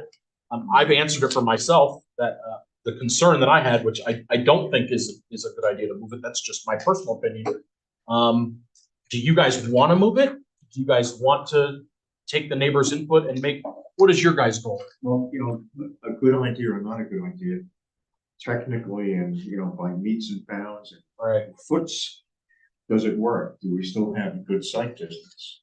We can, so you can see And where the we're, second part of that is, if we give approval tonight, you gotta submit a map. What map are you gonna submit? Yeah. You gotta make up your mind. well, that's why. Well, we're not gonna give you the And we can have- leniency of making a decision after the fact. We would need a new map if you wanna change it. Right, right, so we can let the applicant. Right, so answer applicants, that question. I'll speak briefly about this. Okay. We've had this private conversation with the neighbor, and I do feel like to honor that budding relationship, which could be years of course, relationship. We probably should move it. I think there's the fact that the driveway is directly across the street from his home, and there will be traffic there, which does not exist now. Is if the cost, we have to rehab the driveway anyway. So if we're able to move it and provide a little bit of protection from light and sound and visual, the sight of a car driving at your house, we're comfortable doing. so that. if you bring us a new proposal, it's gonna need us to go to engineering to do the driveway plan of what you're gonna do for how the driveway is gonna be built, with rock and what you're gonna do for your proposal, the apron's gonna have to be paved, the whole Right. driveway detail. Right. We'll need to send that back to engineering, and then we'll need to come back and rewrite another approval. So we're okay. If that's what you guys wanna do, that's fine. We will honor that. Just keep in mind, it's gonna take, you're gonna lose 2 more meetings, I think. Cause I need another meeting and then we gotta get it out to Greg and back. Well, when we submit it to you. Sure. You can submit it to Greg, you don't have. That's true. You can submit it to Greg. Okay, so that if you he get can us have another comments plan- by the next Okay, meeting. so let's do that. You get me another plan like tomorrow, yesterday. And I will get it to Greg for review. At the next meeting, we will rewrite the decision and we will update it to reflect the driveway being changed. I will have comments from Greg for us to go over at the next meeting. And thank you for doing this. We weren't expecting it. Cindy? Can I ask you Yeah. a silly, I don't know, lawyer kind of question? Sure. So if we gave them approval tonight. Yep. On the existing map, the way it is, and they decide in January Mhm. that they want to move their driveway, can't they just go to Jeff Fry? No. No, so planning board, Site plan amendment. the site plan would have to be amended. The approved site plan, which we were gonna vote on tonight, would have to be amended because the driveway is now gonna shift. Regardless of the Lands Conservancy, regardless of what the code enforcement, regardless of Jeff, we have to approve of that location. They literally would start. Okay, so there's. They'd have to start over at that point, Okay, so there's no way to help expedite. unfortunately. Because remember, it is farm based. Right, and we are on the clock because of we closed the public hearing. So we're gonna need to, Yes, and expedite that's the this. thing, we will definitely, this is the layout we're proposing, this is the location we're proposing. Yep. So you can see. I need the configuration. detail of the driveway is gonna be. Exactly, we'll have the grading of it, we'll have the detail, we'll show them some landscaping, for headlight situations. And so we'll have that information, we'll submit it. A crazy short, week here, but we'll submit it, probably by the end of this week. Can submit it directly to I will. Greg, and I'm sure he'll have comments Bounces back, sorry. before the next meeting, and then still it could be, if it has one comment, like, There you go. we We need could 6 inches. make it a condition of elevation, instead of like, Greg will turn it around fast for us. yeah. Okay, so thank you, sorry and thank you. No, we appreciate it. It normally doesn't work this way. Normally it's the opposite. We're the one telling you that we gotta hold you up. Okay. Exactly. Yeah, we want to make sure, so I'll start on the top. Sure. And you may. Yeah. Comment Yeah. about the previous. Yeah. Not without them here. No, okay, just something with CPO. Gotcha. They should let you know what they were. But there's no other questions or comments from the board, so we're going to submit them. That's right. We'll be all set. Once they don't do it. We appreciate it. Thank you. Okay, guys, thank you. We'll see you for certainly early in the agenda in December, okay? All right, the next application is a familiar one. 2023-523, which is Patrick Williams and Diane Williams Schoolmaker, located at 435 Airport Road. This is an AR3 zoning two-lot subdivision. Patrick is proposing to break off the farm from the house.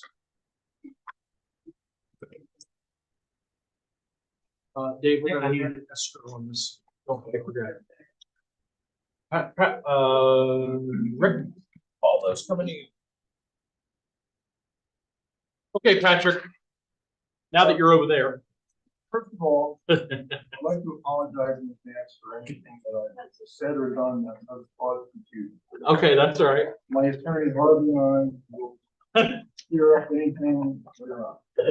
All right, so what Patrick is proposing, is Bill here? Harvey couldn't go into it. No Bill? Bill Eggers? All right, so you got a pen? You're gonna need it. Here we go. All right, so board, this is a two-lot subdivision, Airport Road. We are breaking the existing farmhouse off of the farm on Airport Road. So Patrick, we're gonna need topo here. Add that to your list. We're gonna need, we have a 100-foot buffer, it looks like, off the setback, so that's good. Gonna need, existing driveway is okay, because we're not proposing a new one, so we don't need driveway. We don't need septic because it's existing. You're gonna need a well, so put in the- Okay, we'll need a new well location. Board, The current septic location for lot 2 on here and do. No. There is no status on lot. can you locate the septic? Can you locate it on the map for us? No, just make a note. We don't care, we just need it on the map. Topo, septic, driveway's already existing, houses, locations already existing. We have the 100-foot buffer off the creek. Do we have any forest or any, yeah, I see that. We have that already. I see that already. It's wetland, Patrick, in addition to the one. Right here, Rick, he's got it. The blue line, the blue dotted line. No, that's the floodplain. Nope, the floodplain is the 100-foot inside that. Wetlands. That's wetlands, the blue on the mapper. Hey, Bill, The North Peters, you're up. the North Peters program, right? Almost so. Oh, all right. Patrick Williams himself. Oh, I was one of 3 people watching on YouTube. Oh, okay. You were watching from the car, No. so you knew when to come. Yeah. Good. Yeah, Brick, that's a flood hazard area. See the legend in the top left, the dotted line Oh, yeah. on the bottom. Right. So that's what you're calling the wet. Yeah. There's no habitat, poor habitat or any of that stuff. Okay. This is a pretty straightforward application as we expected with Patrick knowing. This is the aquifer overlay zone. I don't know the answer to that. It is. Okay. Just needs to be marked in. I think that it is. Patrick, AP overlay on your list. Get your map notes on here, please. You have the, And we need. I have the new map, yes. oh, does that have map notes? It does, thank you. Good job. I don't need map notes, I got them. Thanks, Bill, that's great, appreciate it. Oh, yeah. Rick, you're happy with your zoning table? Yes. Great, me too. Legend's good.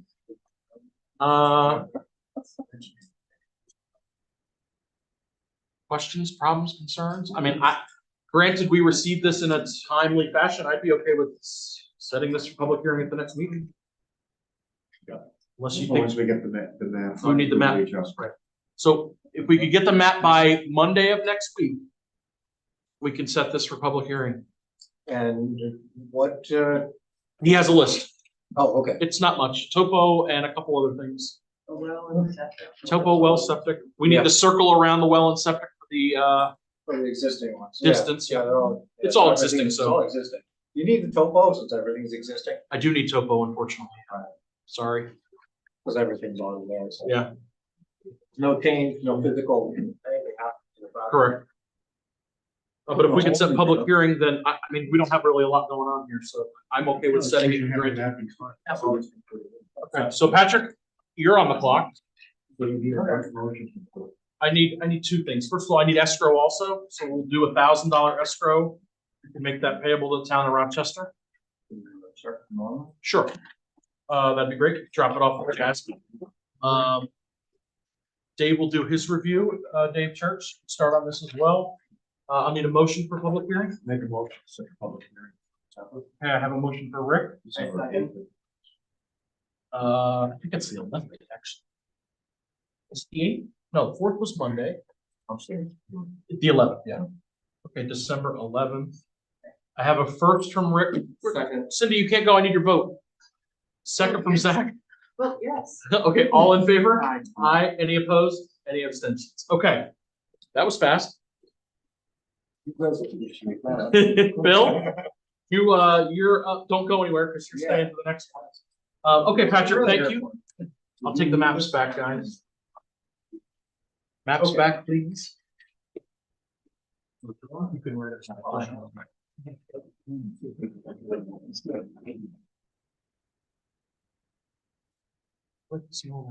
Next time you better bring me one. No. Any more maps? No. I feel healthy. Anything else on that? All right, we have Cindy taking a break. Do we want to take 5 quickly? Yeah. How's that sound? Great. Okay, we're gonna take 5, Bill. So, Mr. Seabold, you're up next if you want to get comfortable. Okay, and then we'll get back to you in just a second. Oh,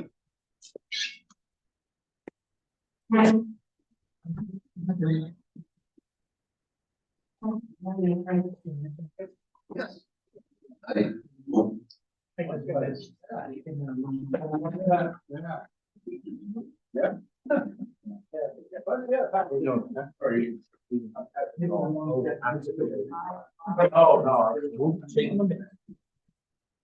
I don't know. Okay, but. Yeah.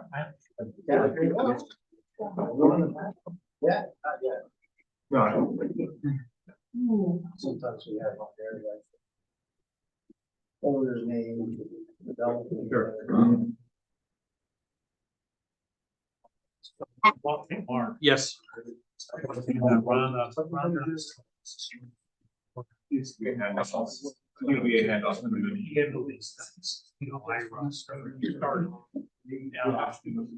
Sure. Yeah, there is another. I think the plan, as I discussed, was not to further the process. And also like how the information and there's a likelihood of success. Process. And once the information is set up around. As opposed to their neighbors property who and then take have, over the subdivision. land trust because asked. I think Wall City where he the only one that has. Owner of the property. The Wall Hill's got. And Walker Valley makes their. Operate on the calls. Oh, yeah, sure. Yeah. Decent group. We know people on their. In what? They're a little much.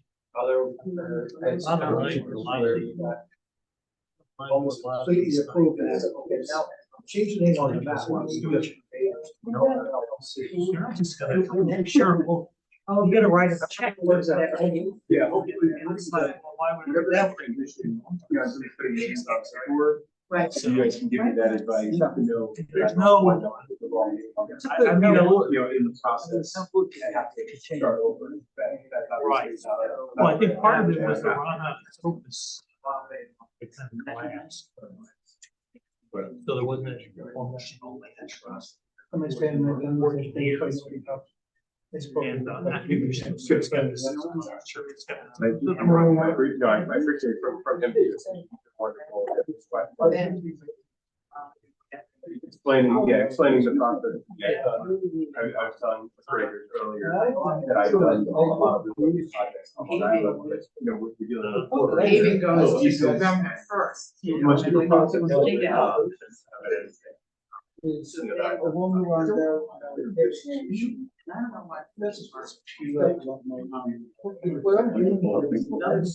spent my summer in the Adirondacks, and my dad came up with the plan a month ago now. And as soon as we turned on the road, we said, this is great. What's the name of the camp that we are coming to have? In the Adirondacks.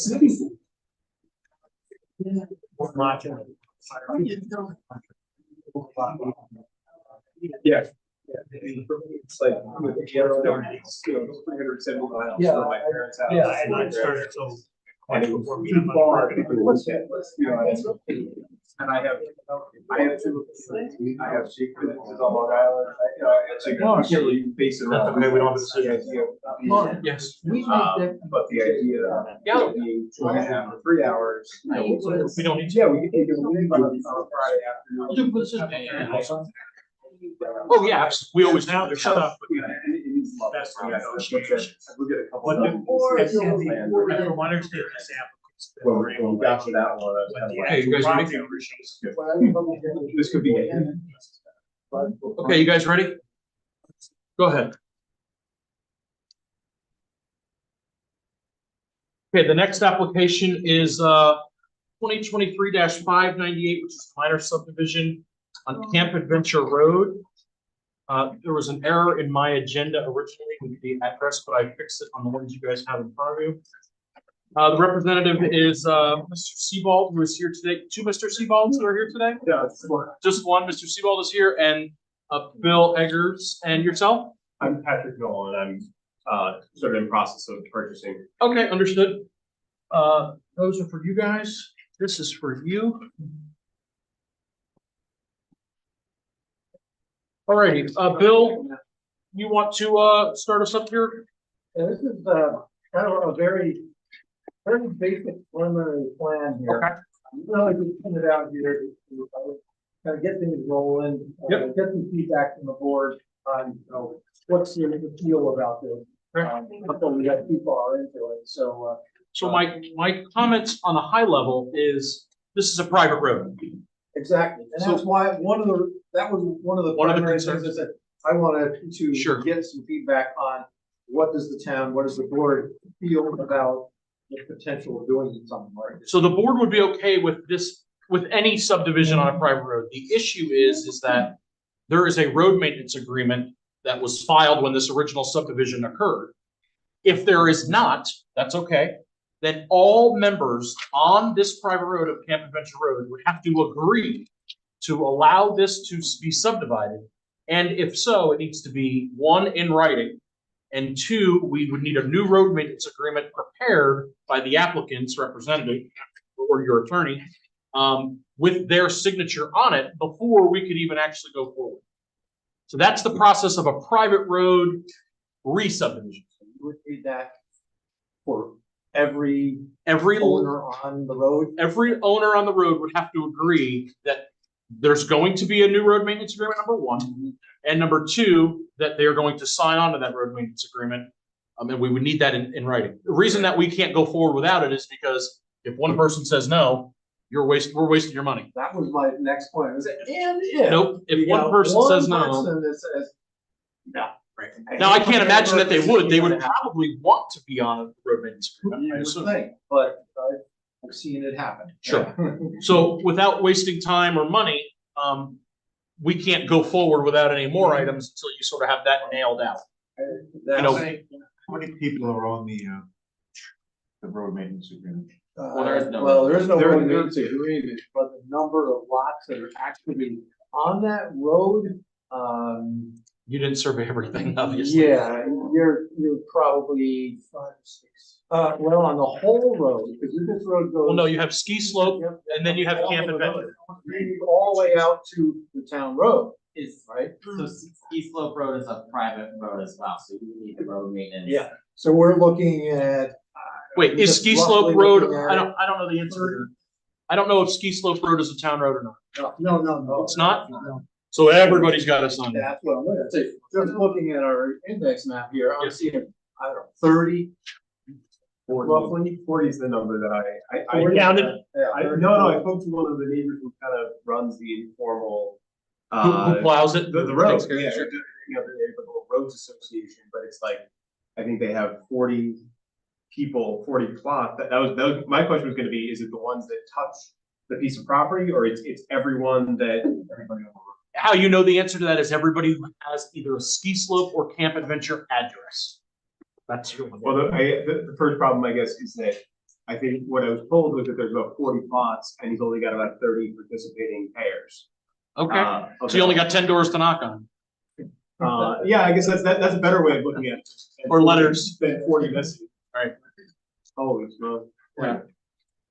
They have If yearly there's 40 meetings. lots on that, he's gotta get approved from 40 people. That's even correct. if 10 are not. No, so right now he has 30 people participating in paying, 10 are not. So he needs to get 10 to at least say that they want to do it and then get the other 30 to sign on. Right, because the 10 Basically, we need 40 signatures to see you again. How's that sound? And then, like, it would have, those 10 people who don't want to pay currently would then be obliged to with an RMA on records. They would have, no, if they don't, if one person says, no, we don't want a road maintenance agreement and we don't want to pay towards any upkeep or plowing or sanding or paving or pothole filling, this deal is dead. So they're getting a free ride then? Oh, yeah. Right now they're getting a free ride. That's the That's problem. not for the rest of the people. It's not, no. There should have been a road maintenance agreement filed. Most from the time, usually, yeah, There was an initial agreement? yeah, Oh, just like the Howard Whittaker, he's so tough. I see. I have it, and they all, there's yearly committees, meetings, you know, and there's a committee that get together and whatever needs to be done on the road, make it pass one day, everybody's happy. Sure. I live on a private road, and we Pardon had that, I live in a private road also. And there's 14 lots that border the road. We had 4 at one time that couldn't pay, wouldn't pay, whatever. So what we did, we had to take them to court.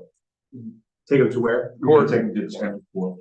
You know, go through the Okay. whole legal process, of course, but they were literally forced to pay. And I think what eventually happened, once really want to, they don't do that. It goes against the deeds, right? Please. Can I pay it for them? You gotta get a lawyer. You gotta get a lawyer involved. It's the risk you take of living on a private road. Right, yeah. So, without further ado, I don't want to set escrow. No, it's just. I don't want to set escrow or do any of those details because, I don't want you to have to pay and then it No, doesn't no, go it's forward. But if you were to come back, what we would need is a list of those items, a list of those people agreeing. Yeah. And then we would need an escrow set, which we could do at the next meeting. That's not a big deal. As of right now, like I said, I don't want to go through the map because I don't want to make changes that Bill has to change. So at this point, I think we're just sort of at So with standstill. that, just for my own profit. Sure. In order to subdivide, it would be an RMA on every private road that goes to that location. But if there was no subdivision on it, there's no, then it's just building permits. If it wasn't a subdivision, it would be a town road. No, I mean, like, if I was to buy the full piece of property as And is. just put a house. And put Yeah, put a house Oh, on. you could do that tomorrow. Sure. You You can just go to the building inspector, pull a permit. That's your easy out. And you have enough acreage there to conform to zoning, you put 2 houses on it. Because 6.8 acres. It's all one parcel now. Well, hang on a second. That's a good question, Cindy. So this is an R2 zoning district. You have 6 acres. You could put hypothetically, if you have septic approval and Bill's grant, you can fit 3 houses on the property, but you wouldn't be able to subdivide it. Right. So if you wanted to build like a house and a guest house, or a house and a guest house and a pool house, you have the ability to do that with the density that you have. But today, you can put it 1 house, 2 houses, however many you can get septic approval for. Can I do a land lease on the property under the houses? That's none of your interest. We don't have any rules over that, yeah. If you want to build a house and lease it out to somebody, or land, or buy the land and lease the land, yeah, that's between you and your attorney and everybody else. have to find a shop attorney to do that. The other thing you gotta worry about once you self-financing it, most banks are not going to. Well, I've run into all this, or the financing is all coming out of my pocket. That's been made very clear. So your next step is A, building department and building a house for building permit. Or 2, 40 signatures, and we'll see you at the next meeting. There you go. Okay. We may never see you again. Understood. Is this a state law about private roads? If somebody doesn't sign up for paying, it stops the whole process? You can go to, no, it's our town code. So our town code requires that any subdivision on a private road Right. requires all members on the private road to agree to a road maintenance agreement. So in order for you to move forward, we would need them to agree to a road maintenance agreement. They Since have the power to stop everything because they don't feel like it? you can go to court and fight that, and you will probably win, but it would take time and money, I would assume. But that's not a jurisdiction over us. Yeah, they do have the ability. Okay, guys.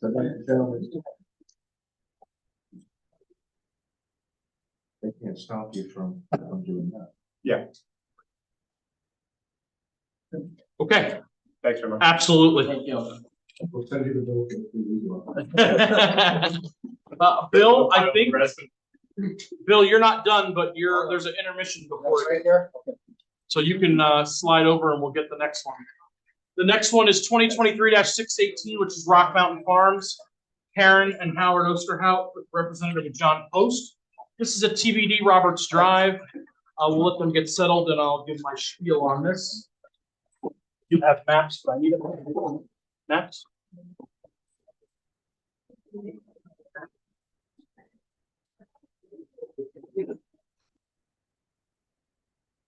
Okay, board, if you remember correctly, the applicant brought this application in front of us in 2022. Karen and Howard were in and out of town at the time. Their daughter represented them at one time. John was here. We approved this project. Everything was finalized. The maps were signed, and then it didn't get filed at the county. So without further ado, this project has not changed at all. They still want to move forward with their proposal. We've already approved it. I have took the liberty of reviewing this map in detail and comparing it to the previous map. It is identical. John, anything I'm missing? I don't think so. Applicants, Karen, Howard, anything? So everything is here. I think we could probably set up a public hearing. Okay. Okay, so I have a Zach for public hearing, second by Rick. Rick can get this one. All in favor for a public hearing? Aye. Any opposed? Any abstentions? How do we do? Great. Okay, we'll see you at the next meeting. And John's gonna have all the maps with the Mylars, 1 Mylar, 7 maps, and we will get this done by Christmas. I will need an escrow because I do have to go for public hearing again, and I have to cover the cost of I have to mail it out to everybody again. It's just procedure, so I'm gonna end up sending you a bill for that, but it'll be minimal. Okay? All right, I'm not gonna set escrow because it's gonna be so small. Okay? Thank you, guys. Good seeing you. Try to farm on it. Oh, map notes? And the regular survey block. You got that? Right to farm. Hang on a second. I thought we had right to farm. That's it. Okay. Subdivision plat, mean- subdivision. I'll email you that. Yeah, you know. Right to farm. What else did you have? Cindy, what else did you have? Yeah, right to farm And then. and signature blocks there, right in the top middle. Thanks, John. I'll get it to you. Need in a different spot. Pardon? Coming back to me. We only have one more. We're just seeing on that one next meeting too. I'll need a decision on that. We've already approved it, so. Map, Cindy? Take your time. I'll get the next one. The next one is.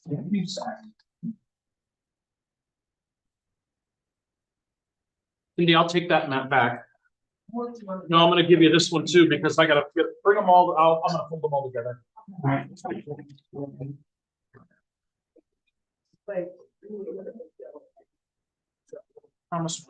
Yeah, there is a way there. No, but there is. Okay.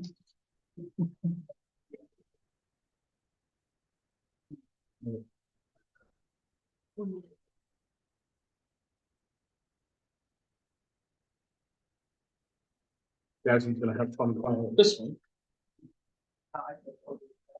Well, that's just Skipper not being here. No, we don't, I hate road maps. I got no place to put them. I need them in a folder. Okay, the next application is 2023-610. This is a minor subdivision on Upper Cherrytown Road and Ridgeview Road. The applicant is Sue Cusack and Mr. and Mrs. Faso. The representative is Bill Eggers. Board, if you remember correctly, we did a 5-lot subdivision on Upper Cherrytown Road 2 years ago, last year and 2 years ago. The applicant is proposing again to shift a lot line on a previously subdivided lot, which in our town code considers it a re-subdivision, which means it's not a lot line improvement, even though it's 0.3 acres. I do have maps coming to you. You guys are going to be very familiar. Rick, I know that you probably see this map in your sleep. We talked about this so much in our past. Bill, hit me. Yeah. So, in the process of surveying the remaining land. Yep. Which unfortunately is called lot something or other on the previous subdivision. Because otherwise it would, I don't know if it would be a subdivision now. Right. But we found that, on the other side of the property, we did the original subdivision. Where the deck was. They had a deck over the line. Yep, now they have a So building. The other side of the property is found out the garage is open. Lord. So. Fasos are stealing your property. Yeah, but, Sue was like, it's okay, whatever, I'll just give him 3/10 of an acre, just, let's just make this clean. So, that's what they're doing, just cleaning that up there, so, So a couple of notes for you, if you want to take some. Yep. We will need topo. Oh. It's considered a subdivision, so I gotta have topography, unfortunately. I know, I'm sorry. If it was a lot line, we would be done already. I will need topo. And, obviously, we're not interested in any future development there because we're just giving it to the neighbor, so we don't need any septic or driveways or anything like that. We will need some map notes because we have none on here. So give me the slew of map notes, because I have to treat this as a subdivision. What I would do, potentially if Cindy has it, is take the old map that had everything from the old subdivision, shift that lot line and bring it back, because we just did that on another application that was on 209 and Queens Highway, and that was very, very easy and quick because we've already approved everything with the old map, so we could just literally shift that lot line and we were done. So if that helps you time-wise, which probably has topo and everything. It doesn't really. Okay. Time-wise would be if this was a lot line improvement and Correct. it was approved tonight. Yeah, unfortunately, we don't make that determination. That's the code enforcement officer, and they deemed it as a. And nobody upstairs helped either tonight. It's like, you wouldn't believe the prayers that are being beamed down here right now. I can understand. Rick, Zach, Cindy, we don't have much to add. We've already done this before. The only question I have is when we subdivided the QFAC land for the major subdivision, we put the lots with the creek frontage into a conservation area. Yep. Should we to keep that going in just that general area? No, it's the other side. So if you look at the bottom left corner of the map, it has that whole outline. Yeah, it's not Right in the here. area that. So we're on the other side of the road and Right. farther off the corner. Okay, so we should not. We don't need that. Include that.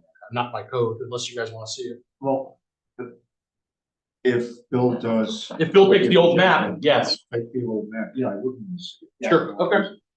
Um, So Bill, if you use the old map, then you have everything on there that we could ever possibly want, and just shift that lot line. You mean just, you wanna see the conservation areas on the other lots? So you see what you have here? Yeah. Give us another map with everything you have here. And there's a whole bunch of stuff missing from here. Yeah. So just take the old map and. Well, I'll get rid of the detail and won't be able to read anything, so. Well, that's what happened with the other one. that's the problem, is there's so many things on it, but that's what we want as a final. Every file is there. All right. So the quickest for us and the easiest way would be to take the old map that was approved in 2022 and make your lot line change and not change anything else, Right. with the exception of the size of the acreages. And otherwise, we're in really good shape. So if you were to get that to us, we could do the same thing that we did for the others. If we were to get that, we could set the public hearing, but I would need it by Monday of next week. Is that reasonable for you? Absolutely. Okay. Don't, I'm gonna have a lady like sitting on my desk Okay. So, with a ruler and making me finish it. okay, great. So I need a, I sure. want to make sure that Well, it's if already. you were hoping for a quicker answer, but you didn't get it. Everything that's on the old map needs to be transferred here. Yeah, So I think, for I'll example, just take the other map and I'll put this the lake little is, 3 tenths of I an think acre. That's it. That would be great. the lake is missing, a whole bunch of stuff. Well, he just said he's gonna take the old map, Rick, and then make the change. I So- was trying to make it a little easier to see what's going on here. Was, you know, we got 3 tenths of an acre in the context of, I don't know, however many pictures there. So, Understood. Pretty color. we'll just, So what we'll need here is I need a motion to set a public hearing for the next meeting. Granted, Mr. Eggers provides the map on the November 20th date. So Thank you. I have Rick. Second. I have a second by Zach. All in favor? Uh, Aye, yes? I. Any opposed? Any abstentions? Okay, So we'll get you on for December, Bill. Hopefully we'll have it approved by then. It's a little too late to, I guess, I don't know if it matters, but. What's that? We had submitted a request to waive public hearing.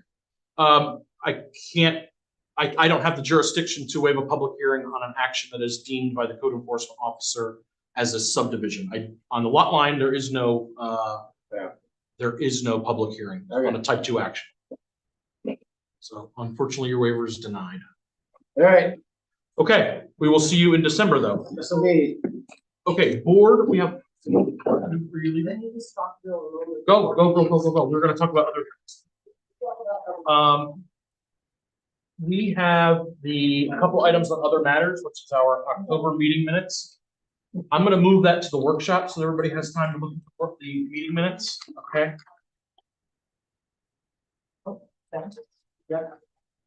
The next thing I want to talk about is the draft review of local law C, which is our zoning law. If you have had the time to review, you've noticed that the town board has been working diligently on getting this zoning code out and completed because they are under a time crunch themselves. I would request, because we have a short amount of members tonight and we need more people's input, I'd like to get everyone's comments to me by Friday of this week. If you could submit me your comments Friday, Dave, if you guys would like to review those, they're in the folder. Proposals. Yep, they are zoning code 140. This is just 140, not the subdivision. That's correct. Because otherwise, the complaint about the HOA. Yep. So the zoning code is in there. when are we getting the stuff on? Where they at with the 125 subdivision regulations? Hang on a second. Oh, sorry. 140 is what we have right now. I don't know if it's in there or not. I don't recall that. Maybe I can ask Aaron. Yeah, we've received subdivision comments and we've already wrote our comments back. Oh, so they're doing subdivision? No, we've already done Oh, subdivision. they've already done it? Now we're doing zoning. Commented. And the public hearing is the same comment. We commented on the conservation. The re-subdivision, just so you know, Re-subdivision, flag lots and conservation. I called around. It's a term that was in statute for the 1940s that's carried over to code. Nobody knows what a re-subdivision is. And Good, I'm glad why that it's it going away. exists. It's a mystery term. I'm glad it's going away. So Dave, let me ask you, did we make comments, I don't remember, about the HOA, taking the HOA out of it? Mark, what did we end up saying? I think we talked about conservation easement, which I don't know if the HOA was in there or not. Flag lots Flag and lots. re-subdivisions. So can we send? Sure. Board an Yeah, we have the emergency- time to do that, sure. an emergency stuff that says get HOA out of there? So Well, you have to have a viable option is the practical reality. local law It's C, still a town board Yes, the town. and we haven't closed the moratorium. or a, The county. okay, or. Well, counties, I used to be Represent department head in the county that would do it. You could, here's what you you have a private conservation group. And you can you can also offer the municipality, the municipalities don't really want it. So then you could say, if there's no other option, it could be the HOA. if you think that's where you wanna go, that's one I possibility. want to get rid of HOA. HOAs, well, then you gotta have somebody else, and Rondon Conservancy is one step forward, and the Well, town doesn't wanna. how about any conservancy? It doesn't have to be just Rhonda. But the point is, that's a private, that's a private, Well, then the thing gets denied. Or you come up with. or an you do alternative that a doesn't conventional subdivision. That's it. That's fine, you do a conventional subdivision, you can't build in wetlands. But the problem with that is our code is going to negate that because our code says in an I believe in the new code, it says in an R5 zoning district, a conservation subdivision is requested. I think the word is recommended or requested. I have to look at that. Well, somebody's gotta provide if the town doesn't wanna provide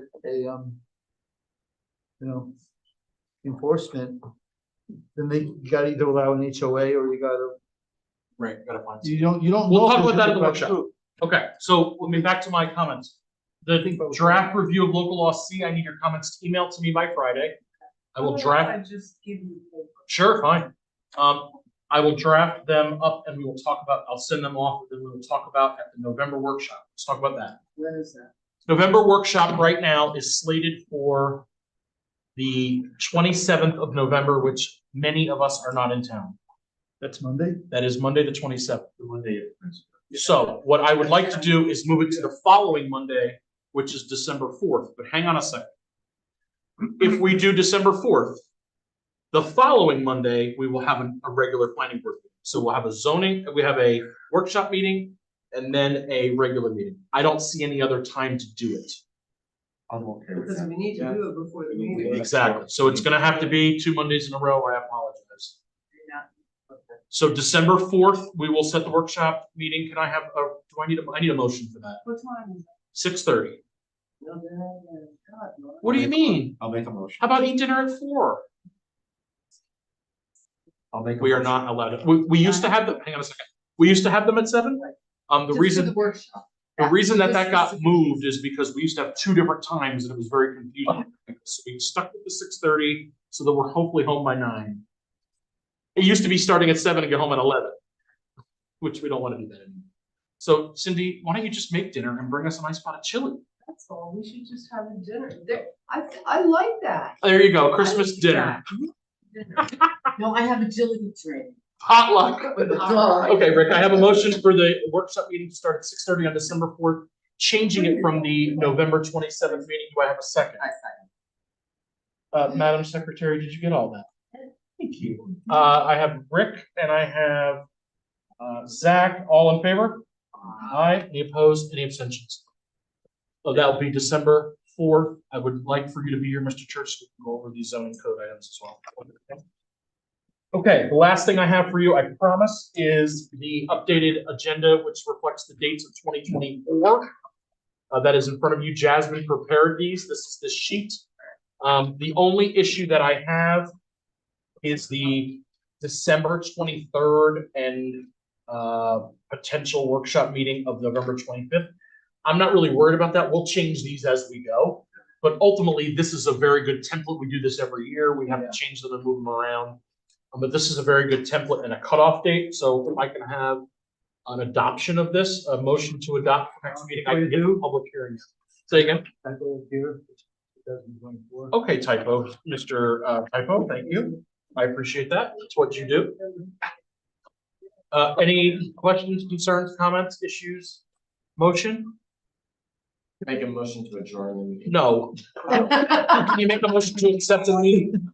I make a motion. Can you not put your phone away and pay attention here? I make a motion to. There you go. Adopt the meeting dates for following year. There you go. I have a second. And I second it. Second, Zach and Cindy, all in favor? Aye. Any opposed? Any abstentions? Okay, now Zach, I can have an adjournment. I make a motion to adjourn the meeting. I second that motion. Second, 8:29, let the record show. Thank you for filling in tonight, Chrissy. I appreciate it very much. You give me one.